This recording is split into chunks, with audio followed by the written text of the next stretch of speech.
Alright, so deck tech for next iteration of the next iteration of Mono White Blink Blade. So yeah, this is pretty much the same as the last lists with the Flagstones of Tracara and the Ghost Quarters, but yeah, basically all the main deck spells are the same, and 11 of the 15 sideboard cards are the same. Now the sideboard, I don't think there needs to be too much discussion because I already explained that I'm going to be trying Archon of Emeria instead of Eidolon of Rhetoric. I switched to Eidolon of Rhetoric back when I was still seeing a ton of Prowess decks. I'm not really seeing those as often anymore. They do pop up from time to time, but that was also, I think, I'm not 100% sure, but that was also when I think before I was playing Sanctifier and Vec. And certainly that was before I was playing Wall of Omens.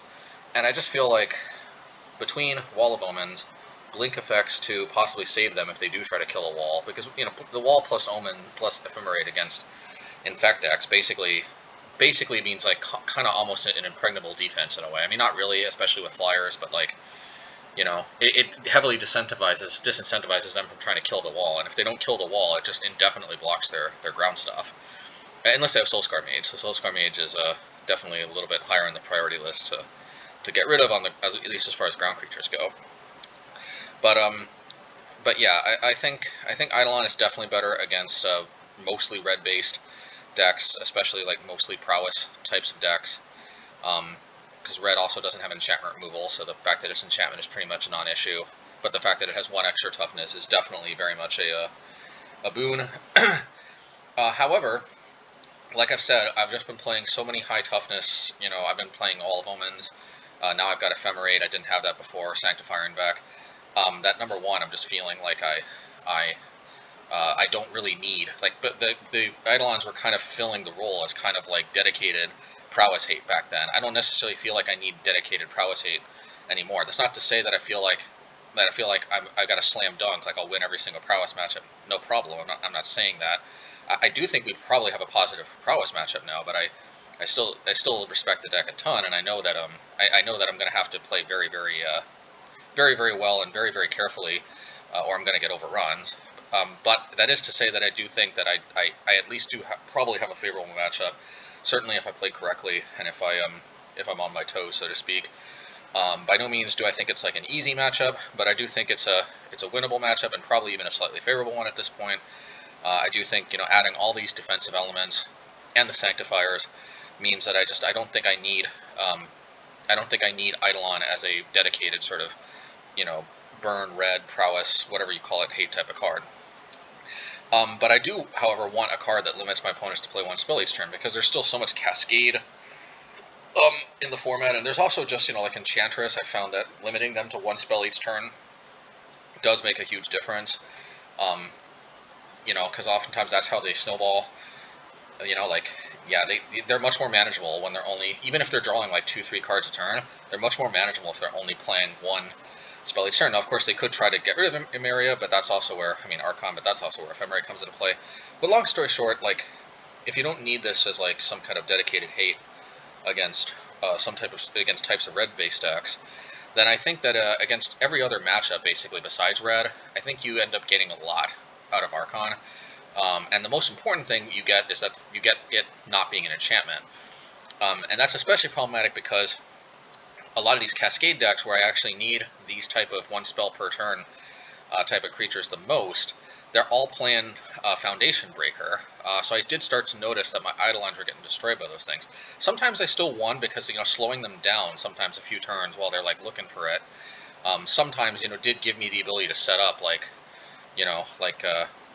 I don't know, just it's weird. It's hard to explain, but somehow some games I was able to set up a way to win if I slowed the game down past a certain point. But let's suffice it to say there definitely was a decent amount of times that if they kill the Eidolon, then they just win, and maybe that was even the majority, but I can't remember for sure. But the point is that Archon not being able to be hit by Foundation Breaker is a big plus. So yeah, I think that's that's definitely going to be something that that I'm looking forward to playing. And it's also worth mentioning that, of course, it does have 2 big offensive and sometimes even defensive boosts in the form of +1 power that makes it an immeasurably better attacker, and it is flying, and that's especially good because of the equipment. And sometimes the non-basic land ability to make your opponent's non-basic lands come into play tapped come into play. Now, a lot of non-basic lands come into play tapped anyway, but you know, sometimes they want to shock themselves. Like, I think this, I mean, I guess they could still shock themselves and it would come into play tapped against Death Shadow, so it wouldn't stop them from losing life, but this could, you know, there's definitely a lot of decks that want to shock themselves or are fine to shock themselves, and, you know, this basically forces them to play their shock land taps. And actually, this is particularly devastating against fetch lands. The only problem, of course, is that it comes into play on turn 3. If this was like a 1-mana card, then it'd be kind of busted in a way, because, you know, think about it, like, their fetch lands would all come into play tapped, and then they'd have to tap fetch for something, and unless it's a basic, it'd come into play tapped too, and that would really slow them down. But of course, it comes into play on turn 3, so I haven't really seen this catch my opponent, so to speak, with the with that fetch land issue. So anyway, let's discuss the main deck then.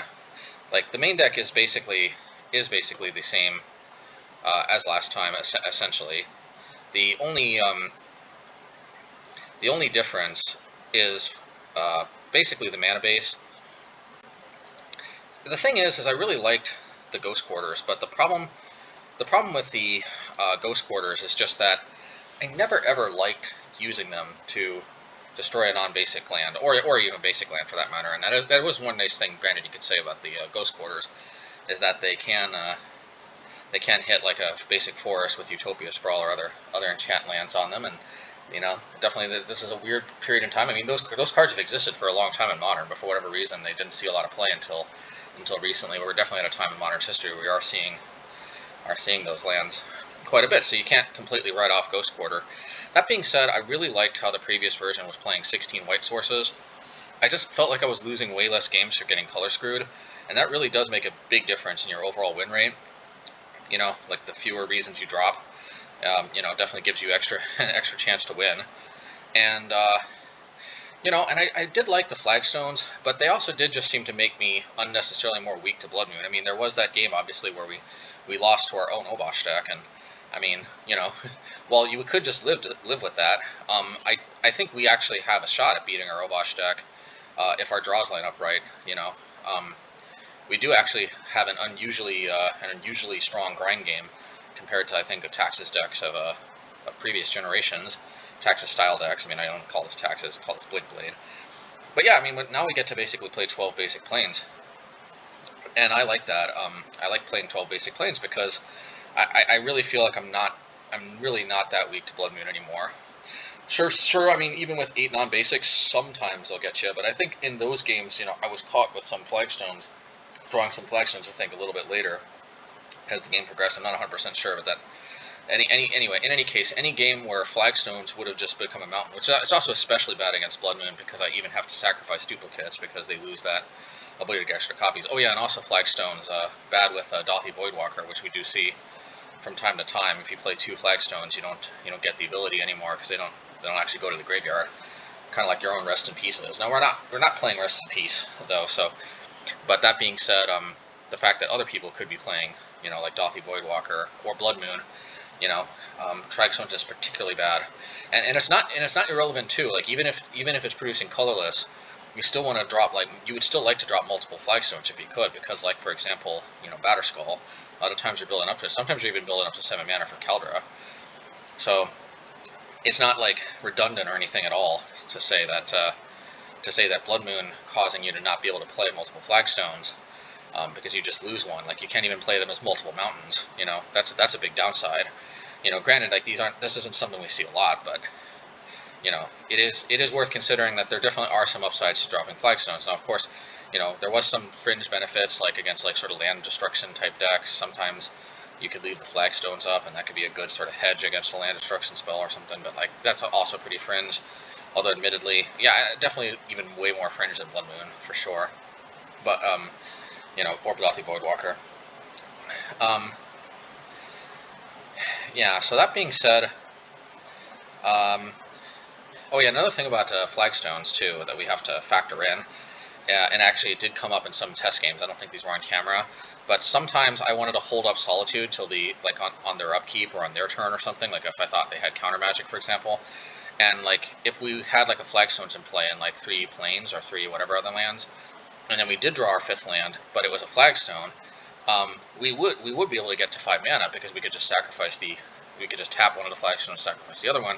But this deck is not like Infect, where like most of the time we're going to have something at sorcery speed we can do before we sack the land. Well, I mean, I guess we could do something, but sometimes sometimes the flagstone would basically force me to play something at sorcery speed that I didn't necessarily want to. So yeah, so basically having no flagstones does allow me to make sure that I can always, for example, play Solitude for 5 on my opponent's upkeep or something if I'm trying to play around counter magic, or Solitude, or I don't know, something.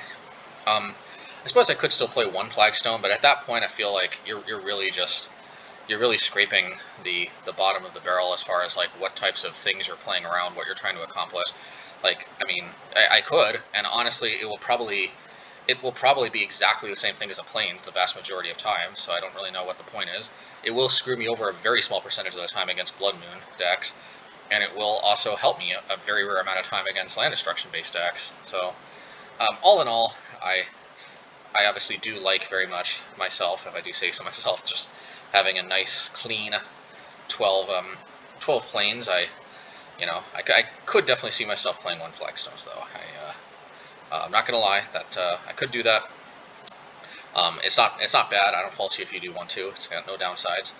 I mean, if you really want to try to be fancy, you could put in Castle Ganjo, but we don't have any, or Ganjo Castle, but we don't even have any legendary creatures anymore. We don't even have Thalia anymore, so I don't recommend that. That just, unless your meta is infested with Kira, the Great Glass Spinner or something, you want to break its shield. Just no. Yeah, because it just makes you more vulnerable to Blood Moon for nothing. Yeah. Anyway, so yeah. And I've been liking the Horizon lands, so I'm gonna stick with those. And the main thing is Field of Ruin, because I do think that being able to deal with one of their non-basics while not going down a land is pretty important, especially where oftentimes we can use those lands. Getting the Batterskull, getting the Kaldra. Definitely.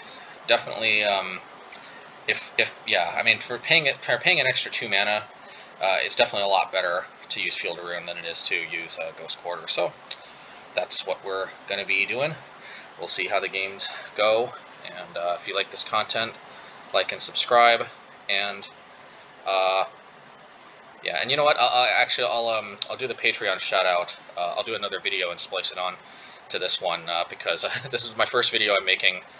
I'm making this shortly after. Actually, I got some Patreon. I got some patrons, so I appreciate you all. But since there might be some more possibly coming on board by the time this actually goes up, I'm probably going to splice something at the end here, or maybe it'll be at the beginning. I'm not sure. So if this already happened at the beginning, then I decided to do it at the beginning. But yeah, because I could name off the patrons I have now, and I really appreciate you all. But in case there's some more, I'm gonna rattle them off probably shortly if I haven't already done it already. So all right, take care everybody, like and subscribe. I love your all support, and hopefully the next one, maybe the next one I'll have a microphone. But anyway, all right, I'm gonna have a better microphone. But anyway, take care everybody. All right, match 1. Slightly revised Blinkblade. Let's see. It looks like it's a Living End deck. Could be Death Shadow. Could be anything, really. Alrighty. Well, we're playing the Field of Ruin, so we gotta be patient and wait till turn 3. At least we don't have to go down a mana if we don't want to.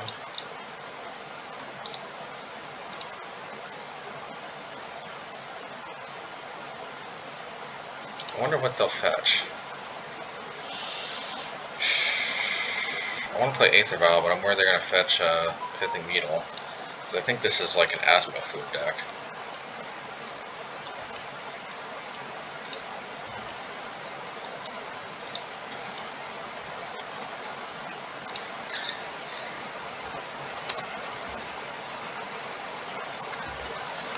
Yeah, I think this is an Asmofood deck. So, but I guess as between the two, it's slightly better for them to get Pithing Needle on Aether Vial than Pithing Needle on Stoneforge Mystic. Yeah, I don't know.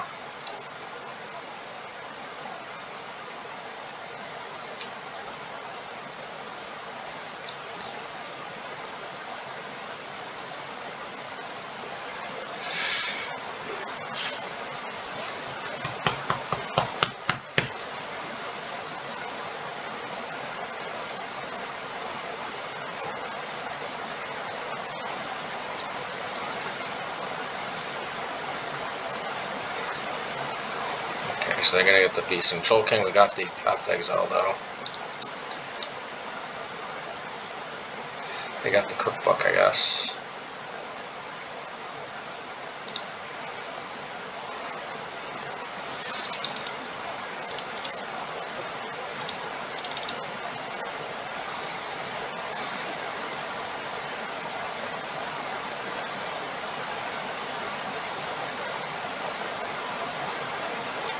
Part of me wants to wait for Stoneforge until we can protect it with Charming Prince. It's probably not a bad idea, to be honest. Let's actually Skyclave the Cookbook. I think this can lead to good things. Taking the Cookbook.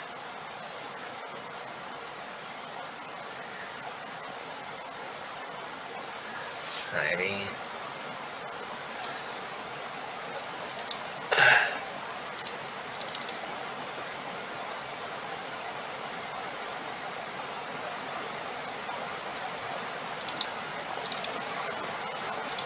Let's see.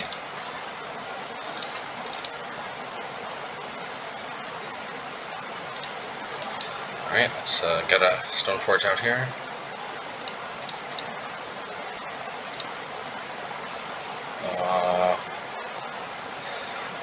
Man, I want to get Caldera, but I'm a little worried they're gonna Fatal Push this. So I think Batterskull is just fine.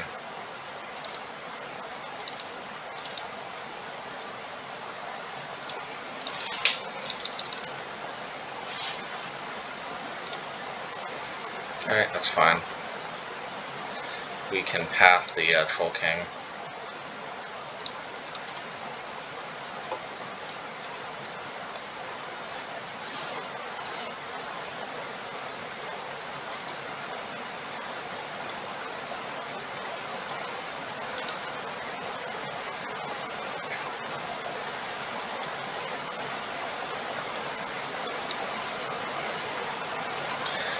I don't see what the leftover. I don't see what the leftover will do.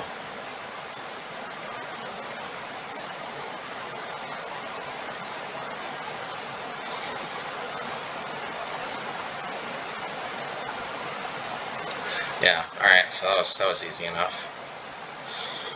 Part of me wants to play Sanctifier just to hit the Daredevil, but Relic hits the Daredevil plus the. Yeah.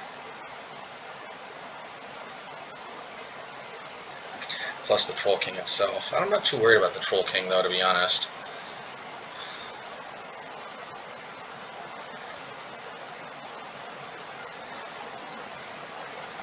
You know what? Let's get Body and Mind so we can get around the Troll King if it comes into play, and let's actually play Sanctifier. Yeah.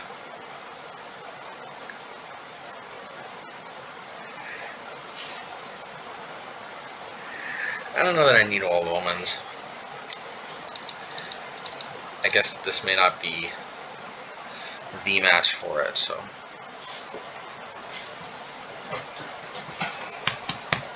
Let's do it.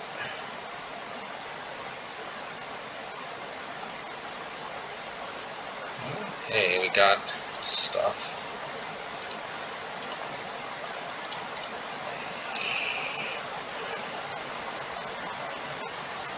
Alright, Golden Goose.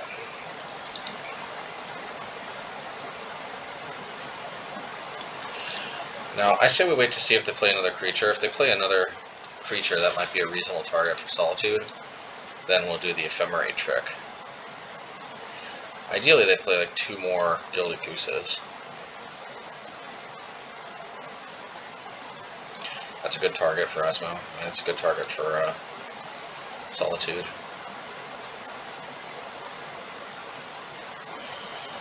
And hopefully we curve out 3 mana on time.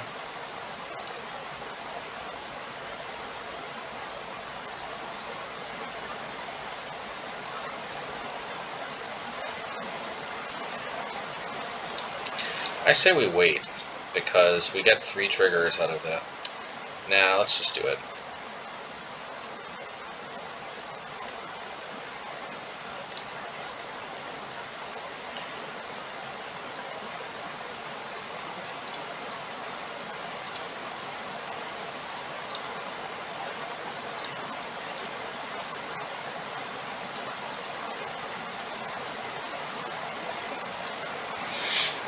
Okay. I did this on second main phase, but I guess I didn't have to, because I'm just used to this coming in played in a turn.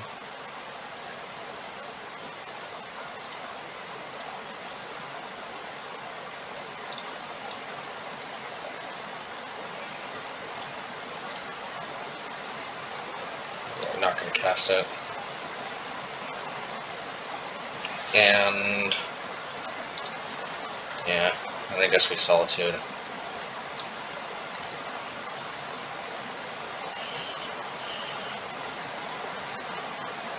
I should have waited 1 more turn. Should also tag a token.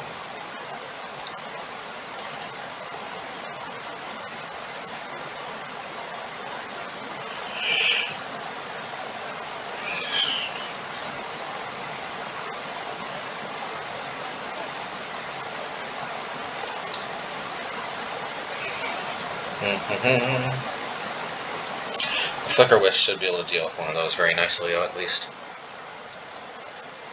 And if they Troll King, I think we can just pass.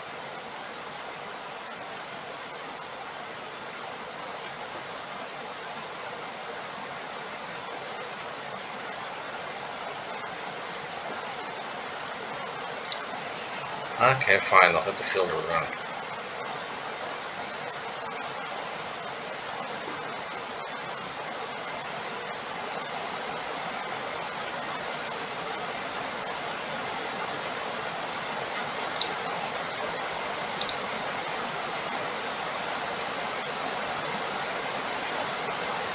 Okay, they'll get the Troll King back now.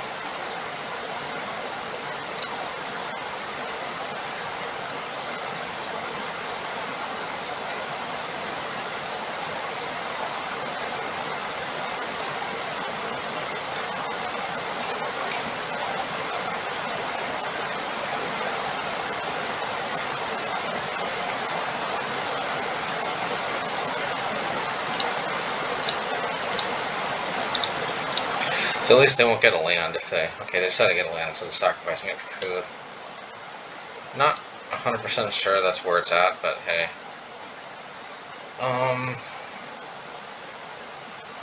This kind of sucks, because not being able to activate the Field of Ruins is also color screwing me.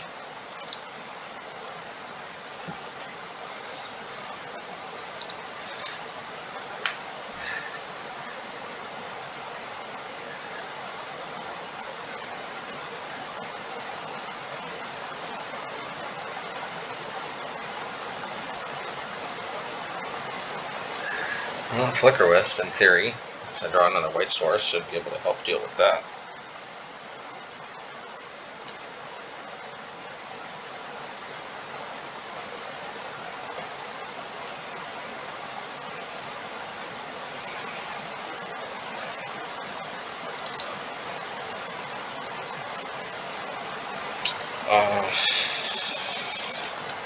At least body and mind could help.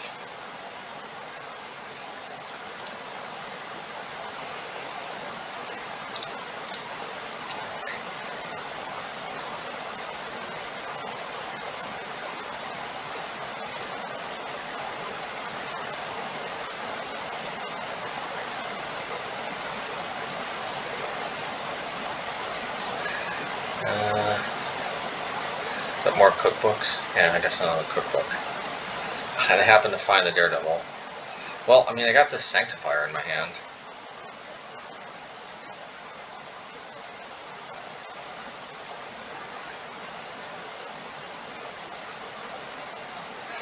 And we're just like any flicker away on the Solitude, or just Flickerwisp itself. We got pretty good. We got pretty good abilities here.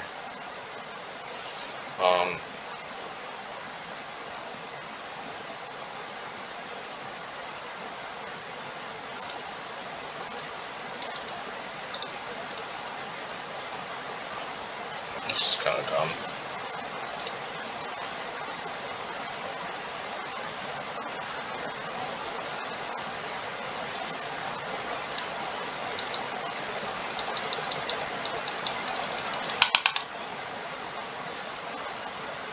Okay.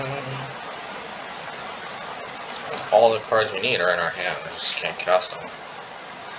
We have 16 white sources.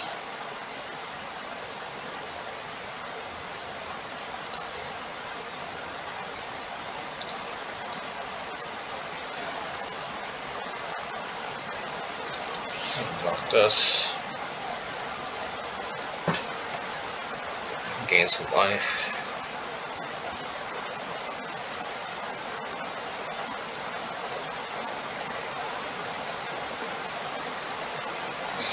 Yeah, perfect draws from the opponent.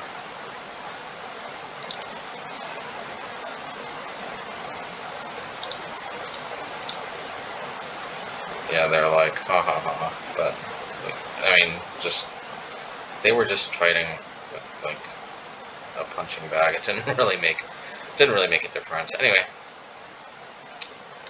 let's see here. Yeah, I'm running it back. I mean, I don't think there's any problem with the deck per se. Just really Pithing Needle is just kind of annoying.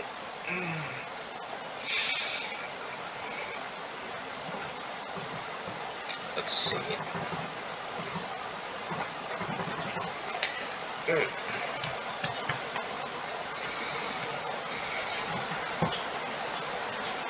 Alright, we would like to go first. Well, I mean, hey, can't really complain too much. I mean, we're not color screwed this time. Alright.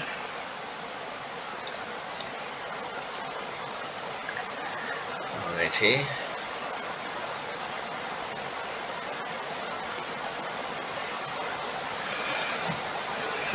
Cauldron Familiar. You know, we could path that, but I don't know if we need to just yet. I could Charming Prince, but you know what? I'm going to hold up Path. I may want to Path the kitty. Because that thing can wreak havoc.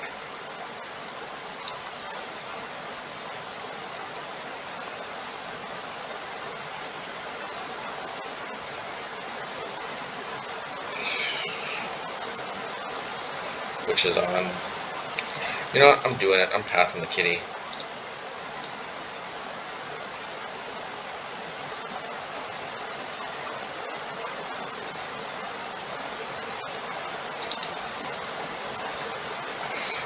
Well, I wish I would have known that before I pathed the kitty, but anyway, let's just get this show on the road. Protection from blacks, pretty nice. No more Daredevil shenanigans either, as long as this is in play. Alright, Urza every single game. I need a Field of Ruin.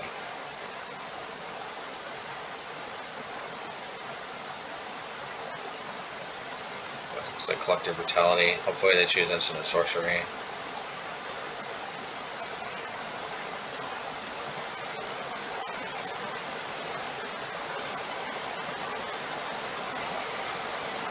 Oh, I'm gonna get Dryad Arbor or Asmoran, okay. Well, I can't target my Sanctifier at least. I can Skyclave this, so that seems like a pretty good. That seems pretty good to me.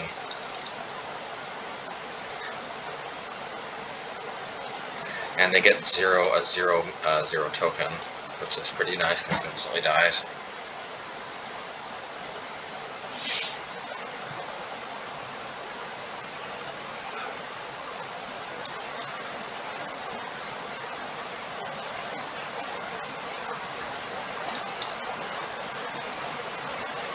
Alrighty.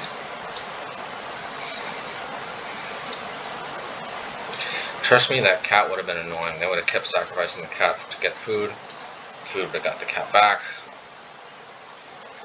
Would have been an annoying mess. Dealing with the Urza Saga for one turn is not as big of a deal.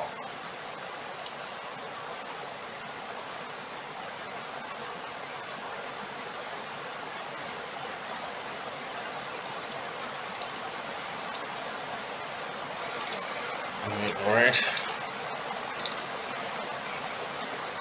That's a good one.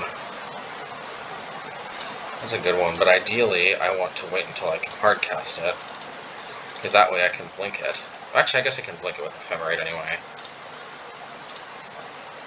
Yeah, I'll just kill the 2 construct tokens, and then Solitude.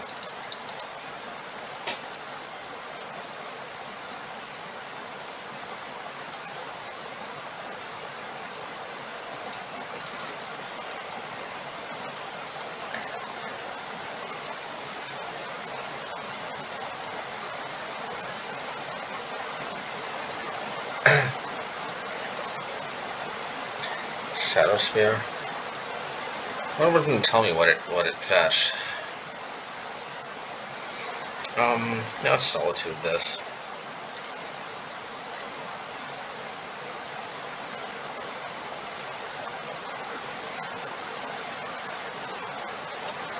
Alrighty.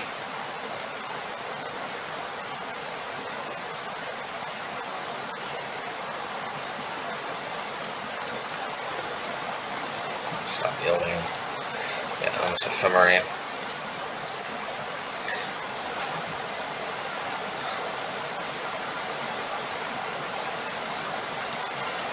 Alrighty. Might want a Witch's Oven. I might want to gain the life though.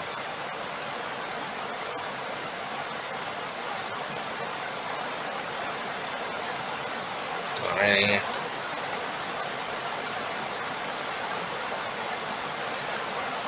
I'll just draw a card.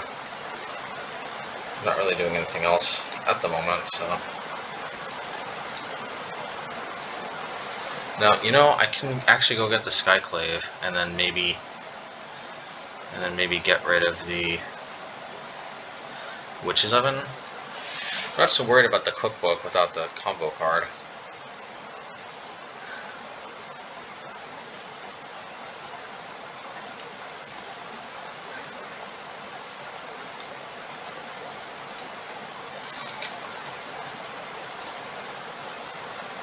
Maybe I'll just get Sky Spear or Shadow Spear.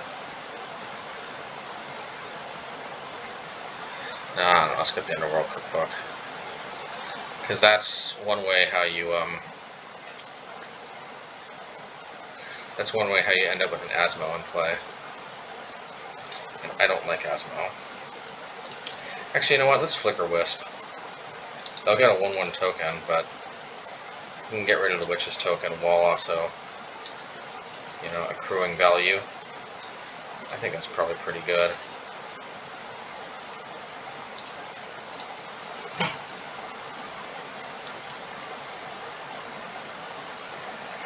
Yeah. Alrighty, I can even try to get Shadow Spear, but then they actually start accruing real walkers.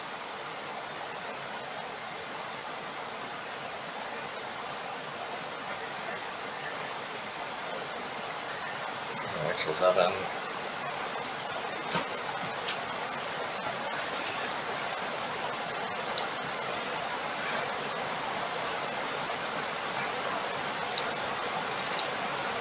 I'll definitely attack. And I'll really just Flickerwisp the token, I guess, right?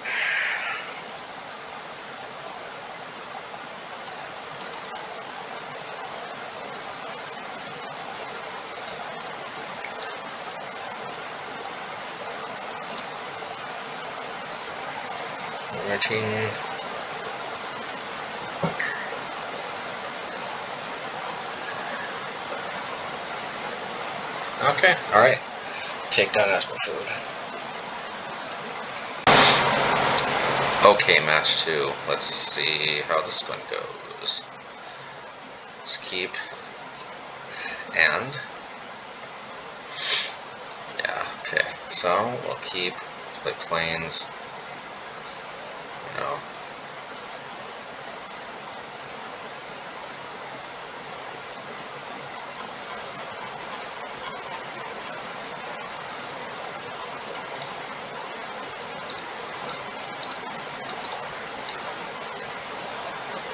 Okay, let's see if they play something we want to path in a turn.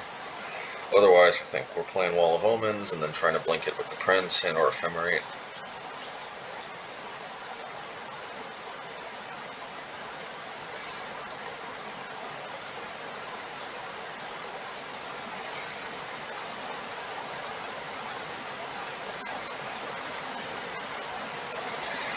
Alrighty.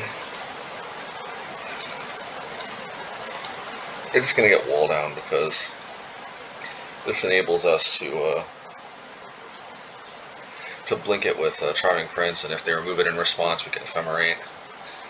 And yeah, I do like Wall. Wall can also be useful if we just want to path it for more mana.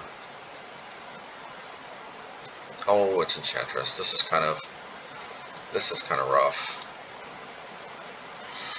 We kind of need an early Stoneforge Mystic to really yeah,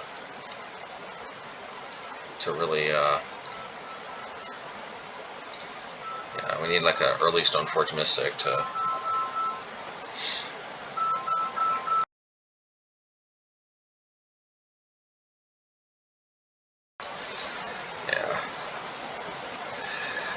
In order to really like apply the pressure. So I don't know about this anymore. Especially double Enchantress presence. We need Skyclave Apparition.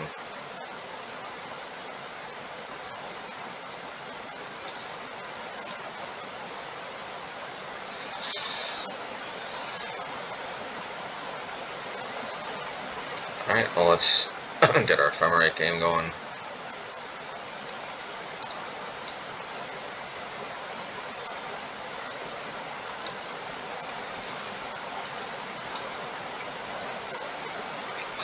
Was Caldra, but no Stoneforge.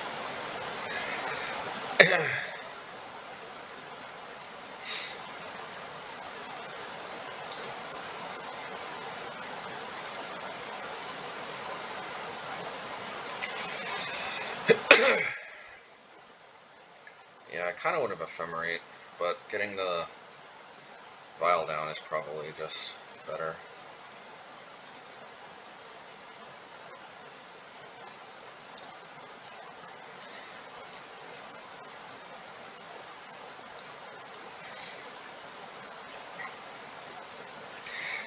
I don't think they have a way to deal with more than one permanent at once.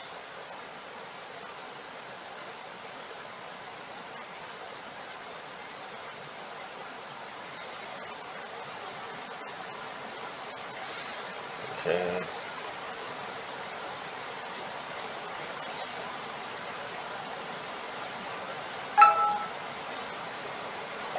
Let's see here.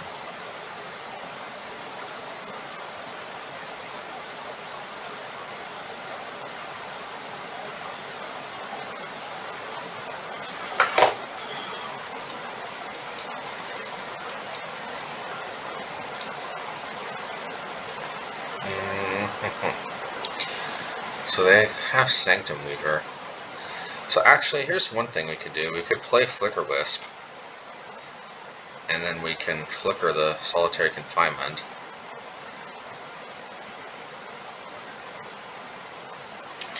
There's not much else I think we can really do. this point.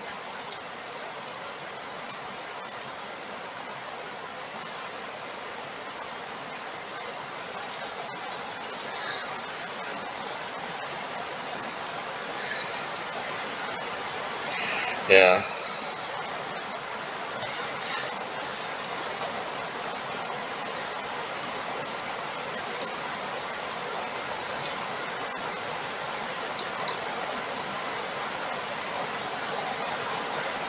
And I think I just have to ephemerate this.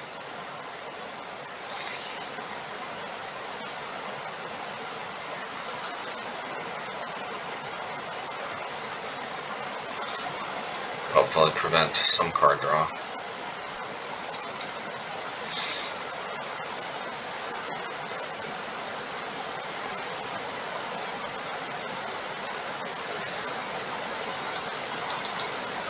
I could try to kill the Sanctum Weaver, but it looks like they're going to wait anyway.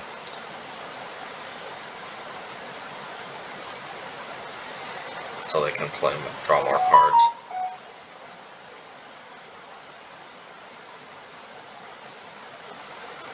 Sigil.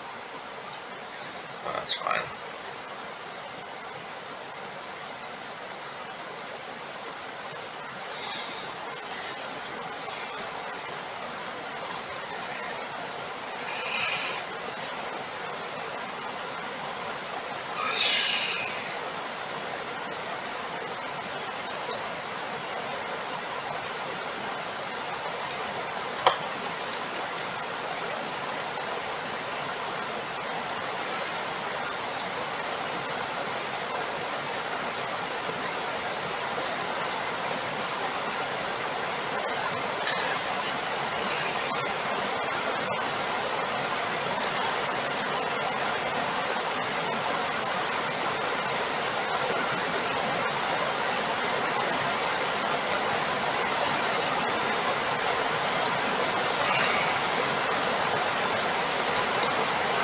Oh yeah, so I think this is probably just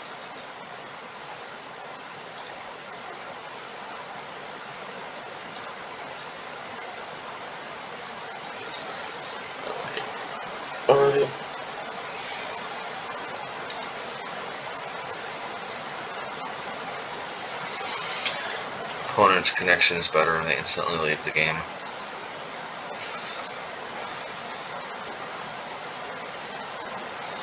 Fire Knight seems reasonable.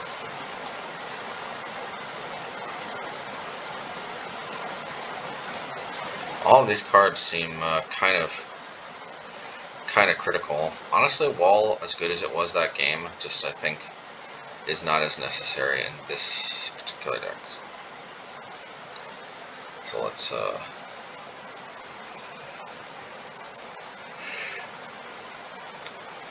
we want to endlessly blink our Skyclave Apparitions mainly. Well, Archon might slow them down.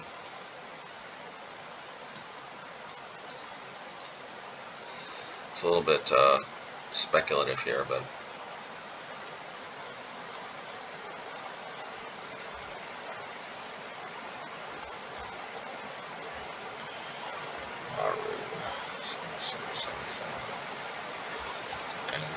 Enchantress.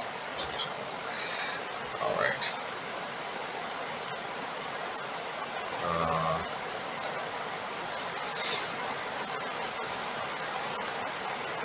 0-1. Okay, let's see. Stoneforge Mystic. Well, hopefully we can hit our land drops.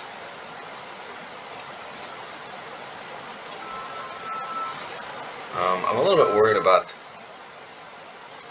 them removing Stoneforge, but I think that's a risk I'm willing to take, especially since that might slow them down by a turn anyway.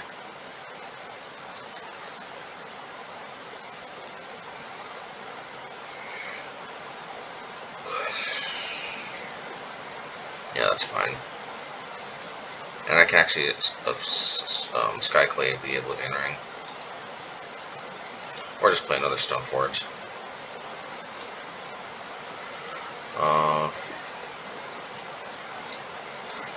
Yeah.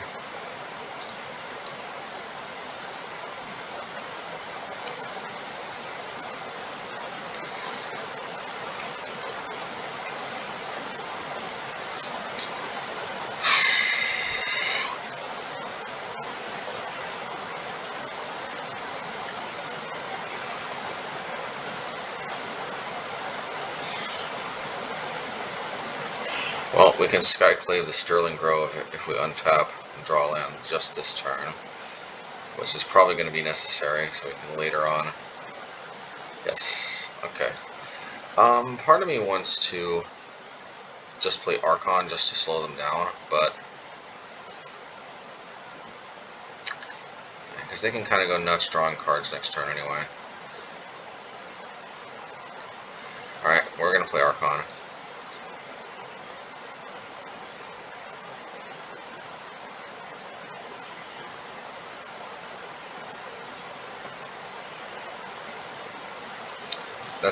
That's going to be our best defense against them going nuts.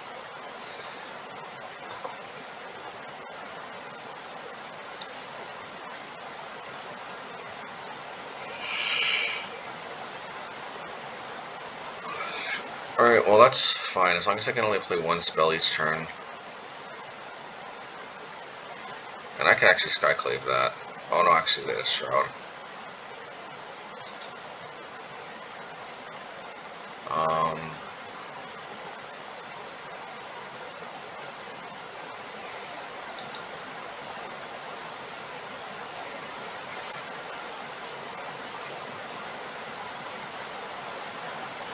Yeah, so let's actually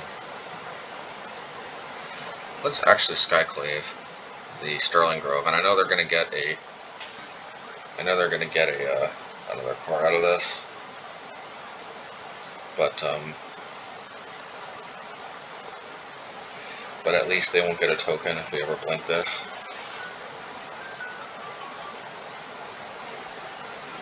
So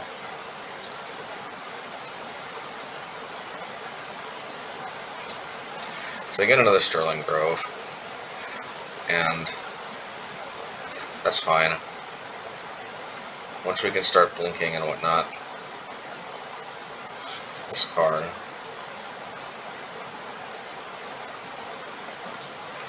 This path.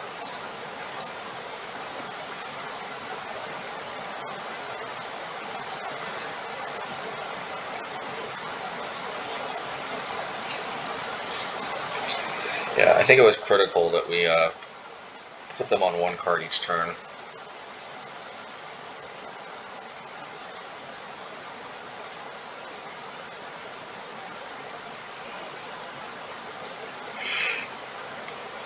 It's funny they have so many different types of Enchantress creatures now.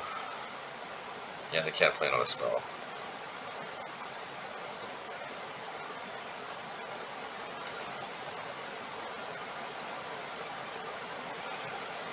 Alright, so I think what we do here, as much as I'd love to play Sword and Equip, is probably play another Archon and Keldra. This seems like the plan to me.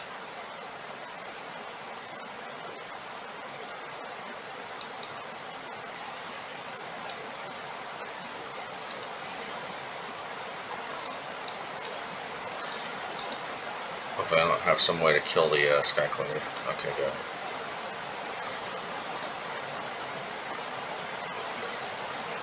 Oh yeah, right.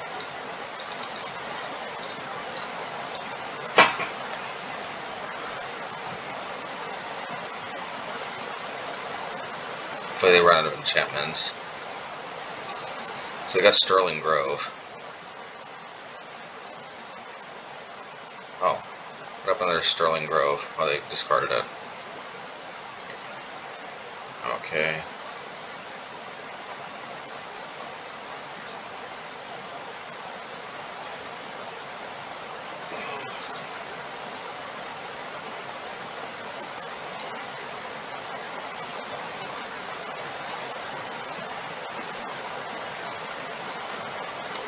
Guess we go get Mortar Pod.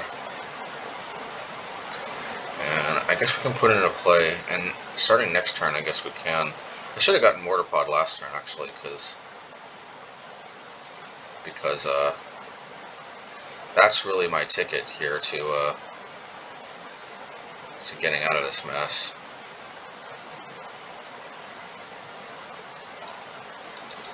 Alright, they want to draw a card.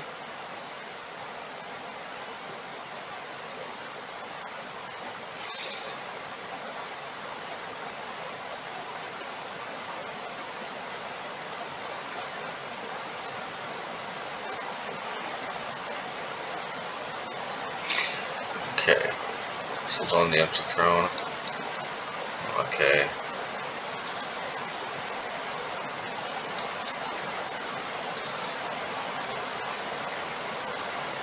Still limited to one card each turn.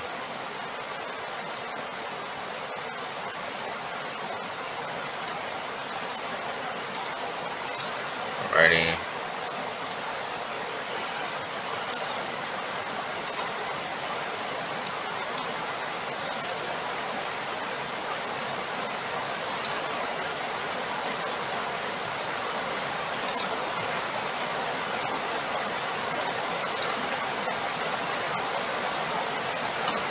Alright, let's do it.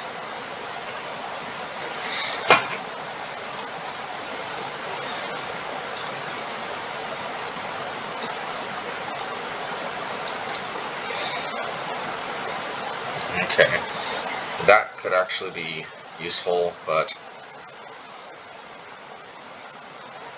I think I might want to blink this next turn. Although if I blink it this turn, yeah, I think I'll have to blink it this turn because it needs to come back. Yeah.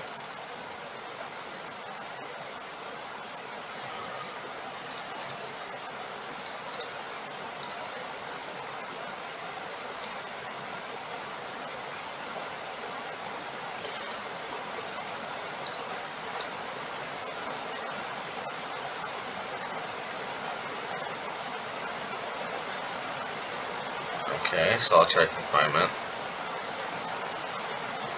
But I might be able to actually ping this off.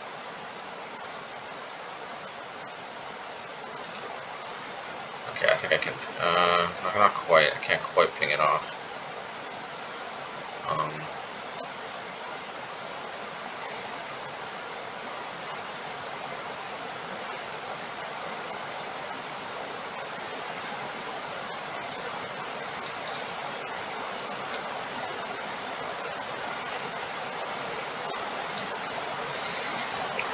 Okay. I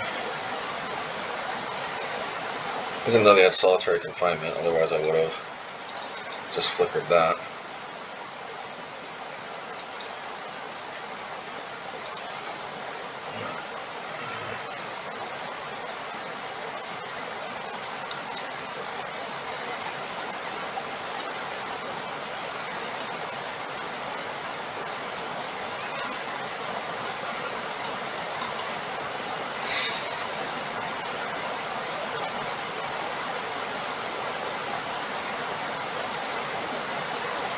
Living weapon.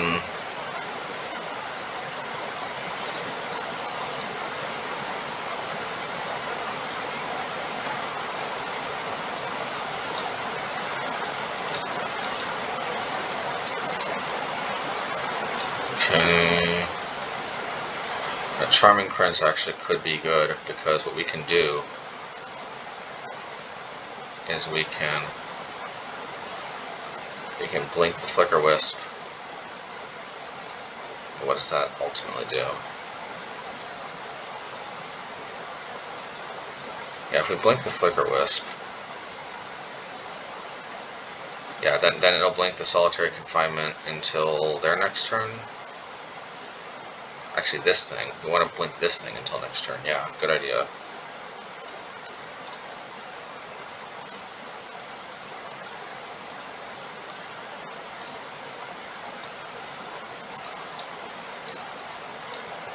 Alrighty.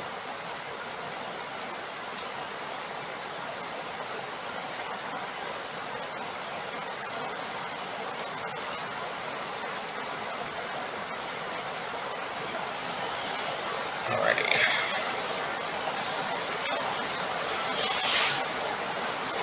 So now they don't have access to this card this turn, and I believe we can kill it off with Mortar Potting next turn. And they keep getting angels, but we do have a good flying army, so hopefully we're in okay shape. Okay. Righty. So it does come back. This is where Mortar Pod can come in. Solitude can also come in, actually. Very reasonable card.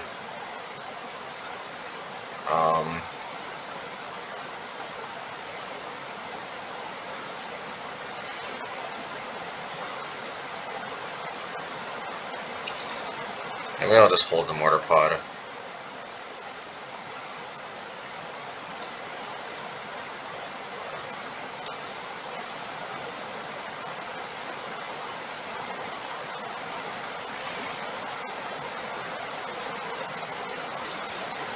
Alright, we'll cast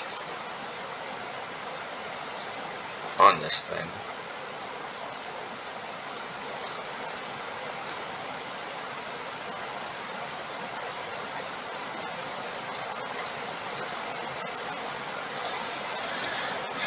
Alrighty.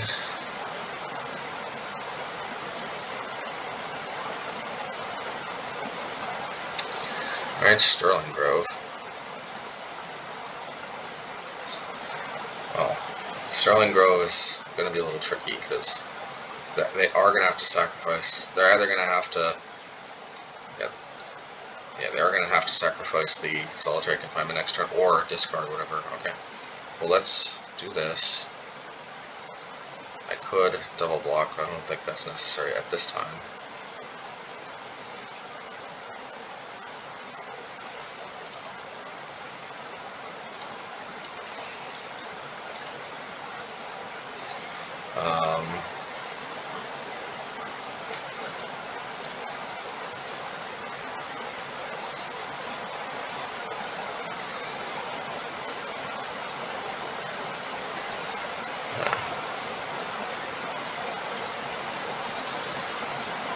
I'll just play this.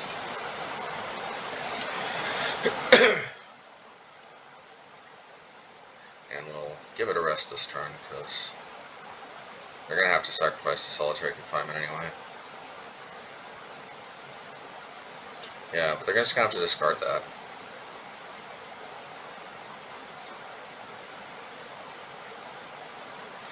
Or they're probably just going to sacrifice the Solitary Confinement.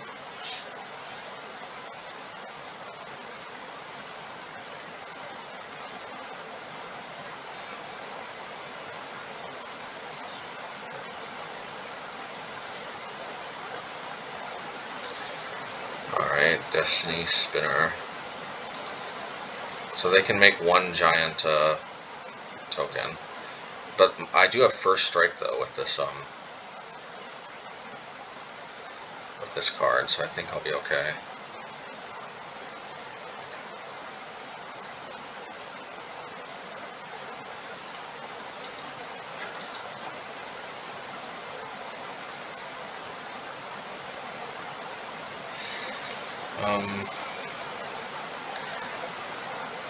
I could double block with the Archons. I mean, what's the harm in that, right?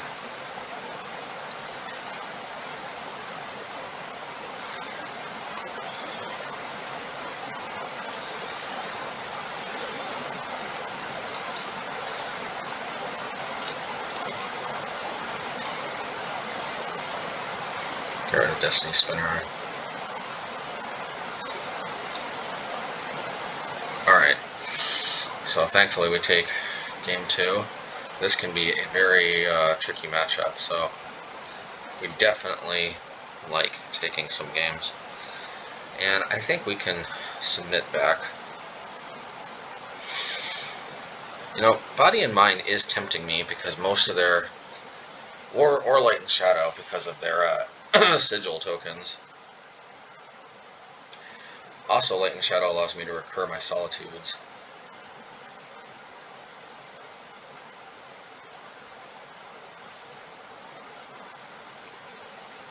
Actually, yeah, you know what? I'm going to go Light and Shadow. Recurring my Solitudes. Sounds pretty good.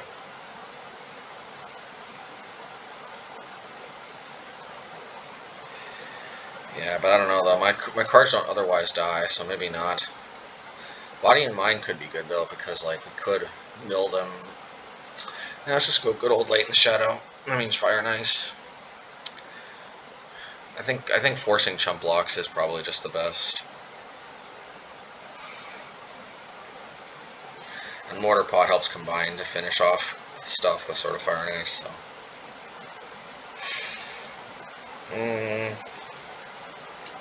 Well, we'll keep. We do have early removal, and we do have lots of later game removal from Skyclave.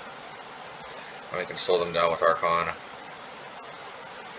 So I mean, we have the tools, but we may not necessarily have the speed, but we have the tools.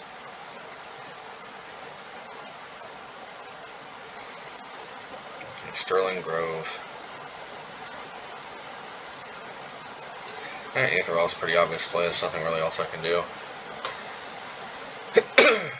Other enchantments you control are Shroud.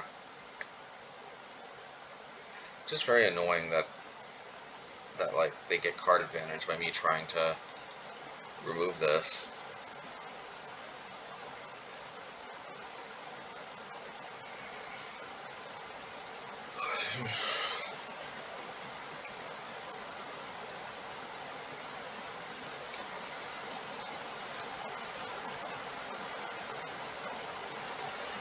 So probably play out Archon. We can probably wait on the Skyclaves.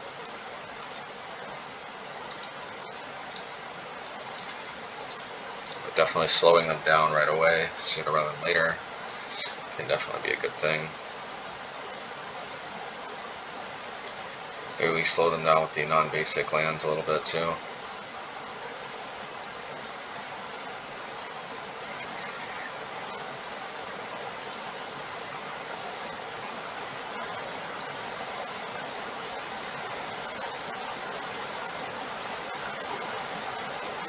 Well, at least you're not drawing cards off of this stuff. You could, in theory, get that back with I'm surprised they put this on the Utopia Scroll. They must not be worried about Ghost Quarter at all.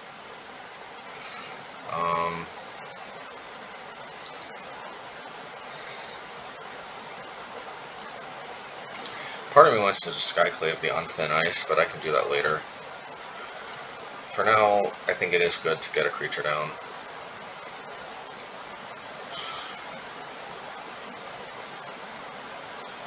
Maybe they tap out for Sigil next turn, and then I can finally take the Sterling Grove.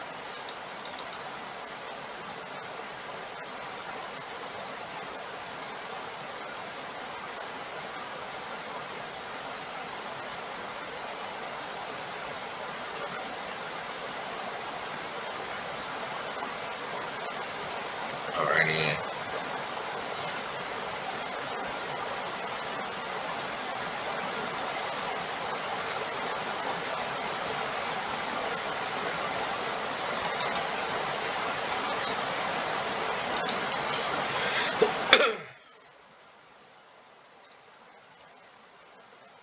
Alrighty.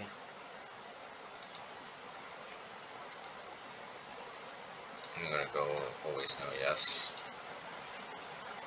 Okay. Well, the question is, do I just play the Solitude? And I think the answer is I take the Sterling Grove. Well, I can. It's gotta be, right? Yeah. And then I Solitude that, right? It's gotta be. What else could it be?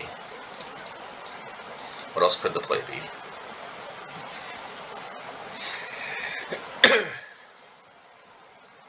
It's gotta be. Alright. The Sterling Grove, I'm guessing. Just Sterling Grove isn't going to get there. They also need their draw cards.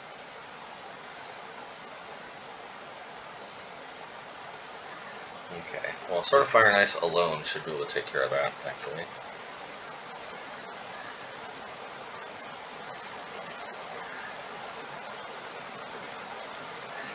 Alrighty.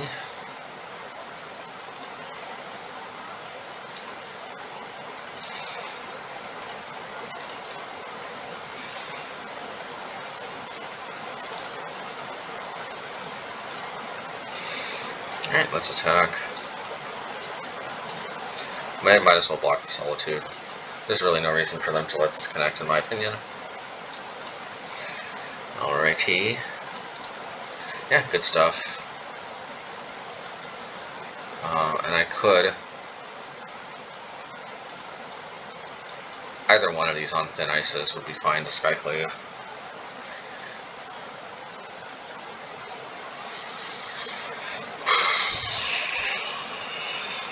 Solitary Confinement.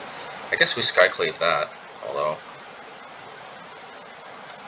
I don't know that we necessarily need to do that yet. Although I guess we'll do this though, just because the implications of the card advantage on, you know, on Sanctum Weaver is pretty nice. Okay.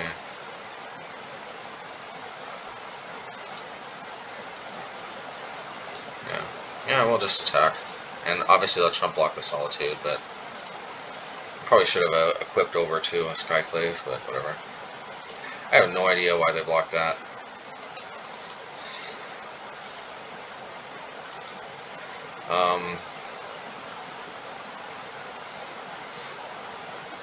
I guess I could next turn flicker my Skyclaves on the,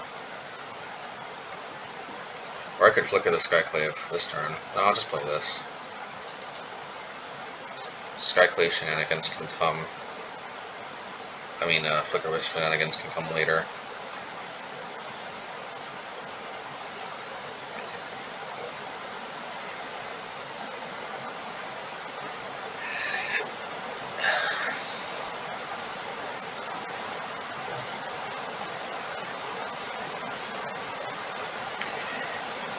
Okey-dokey.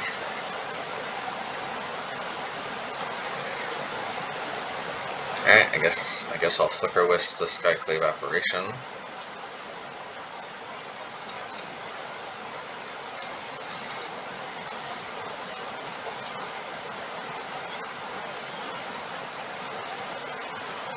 Then on the instant speed path or something.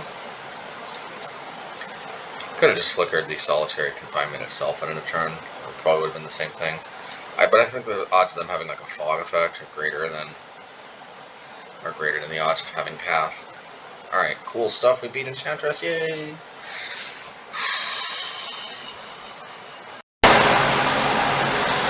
Okay, so I have to do a post-match commentary session on match 3, but let's see how game 1 of match 3 goes. So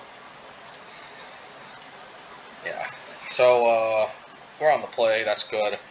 Okay, hand isn't perfect, but I've got removal and I've got Stoneforge Mystic. That's the fundamental ingredients for how my deck seems to win these days. Definitely that seems to be the best path to victory. Now, I could try to be cheeky and leave up an Ephemerate for some kind of like, it looks like Affinity, but it could be Hammer Time. Some type of a, you know, Galvanic Blast or something.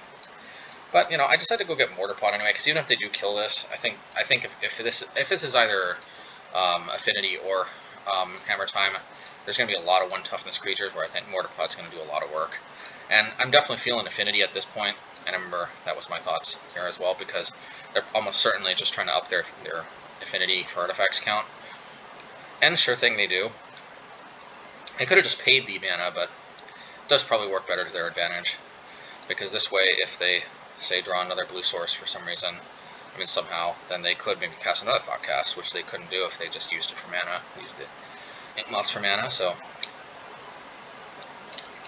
kudos to the opponent for, you know, of course they just play Welding Jar, so, and you know, maybe they played an Ink Moth, so maybe they couldn't play another land, but I don't know. Still, probably marginally better to go for enabling Affinity. So anyway, I play out Mortar Pod because I want to go Ephemerate this thing to go get something else, and I kind of regretted not doing that on my turn when they couldn't Galvanic Blast it. But as it turns out, you know, the Thought Monitor, as it turns out, it kind of looks like, I mean, they do have the Springleaf Drum, but you know, as it turns out, I still, or I guess I needed a path, my bad. Yeah, I could have I probably should have ephemerated in the turn, I guess. Yeah, here I play Aether Vial. Yeah, why am I not ephemerating? Oh yeah, I think my plan here was to hold up Field of Ruin and Ephemerate. Yeah, I play Nettle Cyst. Right. Yeah. But actually, I think my plan was to hold up Field of Ruin, to Field of Ruin and Inkmoth if they attacked with it. And if they didn't attack with the Sojourner, but since they attacked with the Sojourner as a companion, this is a little bit too good to pass up. So what I did there is I held priority, holding control, and I used the Stoneforge's ability. That gives me the ability to respond to my own Stoneforge's ability that I paid 2 for. So I pay 1 and Ephemerate. They're out of cards, so thankfully I can't Galvanic Blast. So what's going to happen is by the time my ability resolves, since I'm responding to the ability with Ephemerate, I'm going to go get a Caldera first. And by the time the ability resolves, I'm going to have the Caldera in my hand. So Caldera comes in play, and then I block the Sojourner. And I think that's a pretty good trade if I do say so myself, and this is going to be a monster blocker. I think for a second, but I realized that I can't actually respond to my own... I can't actually Ephemerate in response to my own Stoneforge ability, because Ephemerate just goes on the stack automatically. I have no control over it, so I can't obviously use it to respond, so I said I just have to blink this and just, you know, not get the ability this turn. And I get sort of Fire and Ice just because I think, you know, drawing cards, shooting down these creatures is probably best. You know, I think I kind of made a mistake here, and I'm not sure why exactly I did this, but I know I wanted to play Skyclave Apparition, but I probably could have played Field of Ruin. Yeah, I probably could have played Field of Ruin first, although you know, there's a lot of merit to putting Mortar Pod, and of course I'd have to take the Nettle Cyst and, you know, putting a Mortar Pod on my Stoneforge. You know, and actually the funny thing is, at the time I believe this was a mistake, because I'm like, oh, no, I should have used Ghost Quarter. But so first of all, I could still hit these Inkmoths with the Mortar Pod. Of course, they could Welding Jar, but second of all, like, it still is kind of Urza Saga that is like the main problematic land, not necessarily Inkmoth Nexus, so there is some advantage to holding on to Field of Ruin. In any case, we're going to drop this sort of Fire and Ice. We'll put it on the thing with Trample, and now they're in a pickle situation. We draw a card, play another Aether Vial. You know, they could like dump a Arcbound Ravager, and that could definitely be problematic for us. But instead, they seem to misclick, unfortunately, and they only attack with 1 Inkmoth, but I don't think that's going to really be game-changing. Yeah, we take this up, and of course, they can just attack with this again. Yeah, thankfully we get Trample, and they must have forgotten about Mortar Pod, because I can certainly finish them off with Mortar Pod here, so I do. Alright, next game. Alright, match 3, game 2. Let's see if we can keep up the good progress we're making. And, you know, this hand has a lot of removal, so, I mean, hey, can't complain, right? Yeah, I mean, win or lose, I have to imagine I've got the tools, although granted, this can be kind of clunky, because other than exiling stuff with Solitude, I'm not really playing anything with my mana until turn 3. I don't have a Field of Ruin, so this... we're gonna see, like, Urza Saga, do your worst. We're gonna see the worst Urza Saga can do to us. And given this board state, this is going to be a very terrifying Urza Saga, I must say.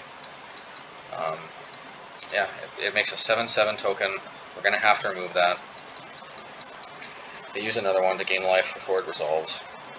I probably should have done that on my turn. But obviously I should have done that before I played the Archon, because obviously I played the Archon, so that limited me. They play the Thought Monitor, but at least they have bad attacks, and they can attack with the Construct. Okay, that'll help against future Urza Sagas, that's good. So I think we Flickerwisps, we'll Flickerwisp the Construct, of course, because it'll never come back, so that's always a good thing. And so I play Cranial Plating, and that's definitely problematic. But I do think I can freely block the Thought Monitor, and then I can block the Memnite. So I think we will do that. And yeah, here we have the choice of what to play here, and obviously I think taking the Cranial Plating has got to be the best, because that's threatening to dish out a lot of damage. They have another one. I think we just block with the Skyclave. At this point, I'm actually getting a little bit distracted by, like, you know, it's funny, I'm getting these messages now, but like I was definitely getting distracted during this time as well. I was actually hoping to finish this a little bit earlier. Yeah, so we'll take the other Cranial Plating. Still got the Archon. But, you know, at the end of the day, we're still fairly liking our position. Yeah, we attack the Archon. They might attack with like a bunch of things, which they do. Play Sojourner's Companion or cycle it. Yeah, we block, and we'll block the 1/1. And we were close to dead to a double Galvanic Blast anyway. So I think we hold up. Yeah, we attack, I guess, and hold up. Yeah, we gain 3 life. I could have scribed, but at this point I think the life is super valuable. They wasted a bunch of resources to take my life down, so yeah, you know, so far that's better than the token, you know, chump blocking the artifacts that reduces affinity and nettle cyst, whatever, like it decreases our artifact count. So here I jam Batter Skull. The hope would be to put it on Archon next turn. They play Nettle Cyst. Yeah, and the only problem is they can attach to the Etched Champion. Now the problem here is that I have to. The only way for me to live is to exile my own Batter Skull token. And sure, I go to 1, and the problem here is that of course I can't even equip actually because I have to pay 1. So I just, you know, alrighty. All right, match.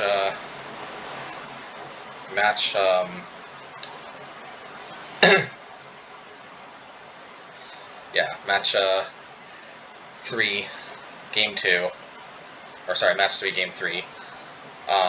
So let's see how this trilogy ends.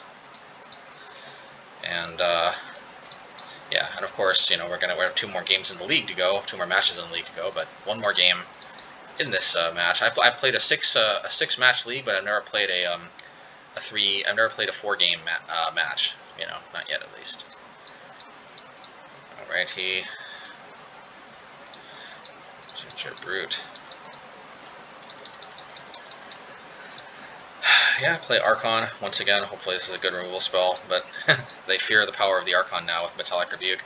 Now, we're both actually low on time. I got a little bit distracted, and I had to take some time off the clock. But thankfully, we're still mostly ahead.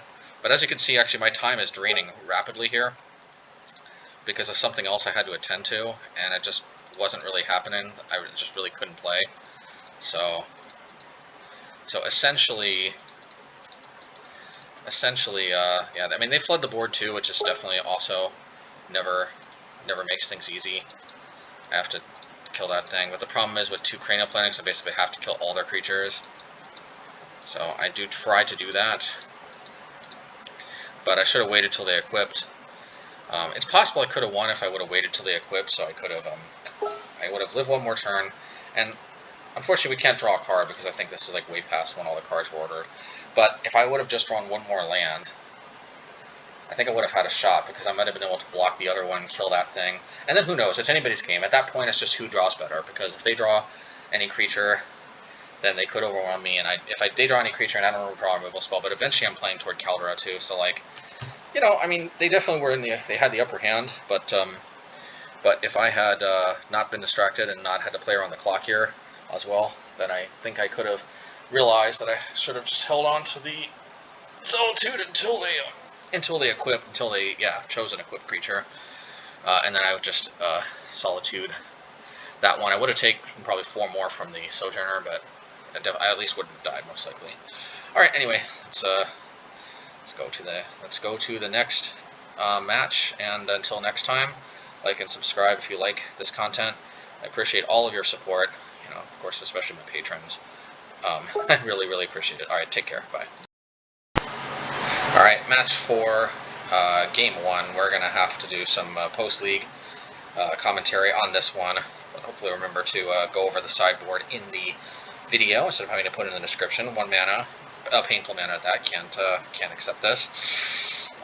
Well, Field of Ruins, in theory, could translate into more colored mana by turn 3, plus, you know, if they're playing an Urza Saga deck, maybe we'll have Urza Saga under control. Let's see. I think Aether Vial is going to be a pretty obvious inclusion. Yeah, let's play our land. Street Wraith, Asmo, another cookbook. Yeah, let's just get rid of the Asmo. I mean, what's the... Yeah, and sure enough, they do play an Urza, so suddenly these Field of Ruins looking way better than just plains. And what a perfect card. We can Field of Ruin the Urza, and then we can play Aether Vial, and I'm liking this. Hey, another Urza, but we've got another Field of Ruin, so feels pretty good. Asmo gets Underworld Cookbook. You know, we'll see. We'll see. We might have a plan for this. Hopefully we can, yeah, we're going to definitely take care of the Urza Saga. And hopefully we can wait until 5 mana so we can Solitude, although we're probably going to take this up because we can't be guaranteed we'll draw land. Yeah, we'll take. Gilded Goose. That laid the golden eggs. Alright, and here we draw Skyclave Apparition, so we'll play that instead. And we'll go after the Asmo. Now, I have to imagine that the opponent misclicked because they ended up killing their own Asmo. I don't think they have Graveyard Recursion with the Asmo. I think they meant to take care of the Skyclave. I mean, they would get a 0/0 token anyway if, you know, if I took the Asmo when they killed it, so the 0/0 token would instantly die. So I have to imagine that they misclicked, but, I mean, us having a 2/2 is probably not going to be game-changing, but you never know. Okay, so they play Trail of Clums. That's a little bit scary. But the good news is we may actually be able to hit that by flickering our Skyclave Apparition. So we'll get an attack. Yeah, we'll pass. Yeah, oh yeah, and they played a third Urza Saga. That's unfortunate because we had so many. Yeah, we're actually going to get rid of the Gilded Goose and the reason why is that we really don't want them to go nuts with this Trail of Clums. And right now they don't have the Daredevil, so they can't really go too nuts. And I can kill the token, which is good. So yeah, well, you know, plenty of cards can be removal spells. Well, definitely we're going to get Sword of Fire and Ice. I mean, I guess I'm just a little bit worried about discard, even though I don't think they usually play it. But yeah, definitely being able to attack with Sword of Fire and Ice and Flickerwisp will be pretty huge. We have a pretty good block here, and then have a 4th Urza Saga. Oh. Alright, that might prove to be a little bit too much here. And we had 3 Field of Ruins too. We put 1 to the bottom. How are we supposed to know, right? But hey, looky here, we got Caldera, we got Flickerwisp. So let's they failed to push, but hey, we got our Caldera doing good work. So let's and they got the cat. But now they have the Daredevil though, so infinite land. Hi-yo! Let's block with the wall. Asmo, now they can shoot everything down. Alright, let's see. But you know, Flickerwisp. So let's attach Sword to this because it's going to have trample. Do damage. Yeah, unfortunately, I mean, we can keep some of these tokens at bay, but this is definitely gonna get out of hand at some point. At least we can kill the one with the Shadow Sphere. We block with Stoneforge, because we don't necessarily need that one anymore. Alright. So we'll attack, and they get the cat back, but of course, you know, we do have trample. So we will, yeah. Unfortunately, they kill that. We'll go for the Skyclave and kill that too. But our hope is to drain them of food here. Still, there's only so much food draining we can do. And Nettlesys pretty much seals the deal. So can't. Well, I mean, you know, truth be told, actually, they pretty much had enough artifacts to seal the deal anyway. Alright, let's go to the next one. Alright. Match 4, game 2. Yeah, we can definitely keep this one. We got 2 pieces of Graveyard Hate. If they got the cat, the Mortar Pod can really slow it down for a turn. They hit our Relic, though. That's a little disappointing. It's weird, because historically we were playing Rest in Peace, and they never brought in Pithing Needle when we had Rest in Peace. Although, you know, we could take that with the Skyclave, so maybe all's well. Put Caldera in play, because, I mean, they didn't deal with the Stoneforge, so I definitely want to get aggressive. We'll play this just for setting up for a turn when we can move the Pithing Needle. Okay, put Asmo into play. They put the Troll King in play, which actually is probably a little bit better. You know, we are dealing a lot of damage. Yeah, we're going to hit that. And I know this means taking some damage from the Troll King, but I really want these relics to get active. So we can take that. Attack again. And yeah, we're trying to put Batterskull in play and hold up the relic activation. And if I remember serves me correctly, I think the relic activation is going to be huge. Now, here's the good thing. We're trying to block Asmo. Now, they have food, but if I deal this damage to itself, we have lifelink. So, boom, 6 life. So we can comfortably take, and, you know, so we try to remove. They discard another Daredevil. Now we exile in response. And I think we hit both Daredevils, so I think we're in pretty good shape. They gain some life. We reset this to get the Asmo. And with their Asmo under control, it does have Trample, but here we do this and they scoop. I mean, you know, we know it has Trample, but we just wanted to see if they did something like, I don't know, remove it in response. So we just wanted to, you know. Alrighty, next match. Alright, game 3 in match 4. And let's look at our first hand first, because I actually had to re-record this because I didn't... okay, no land, so there's really not much to say about this. Snap Mulligan. Yeah. So anyway, let's just go over the sideboarding quick, because I just realized that, contrary to me saying maybe we won't forget to discuss the sideboard, let's just go over it now. Very simple. 4, we bring in all the relics and all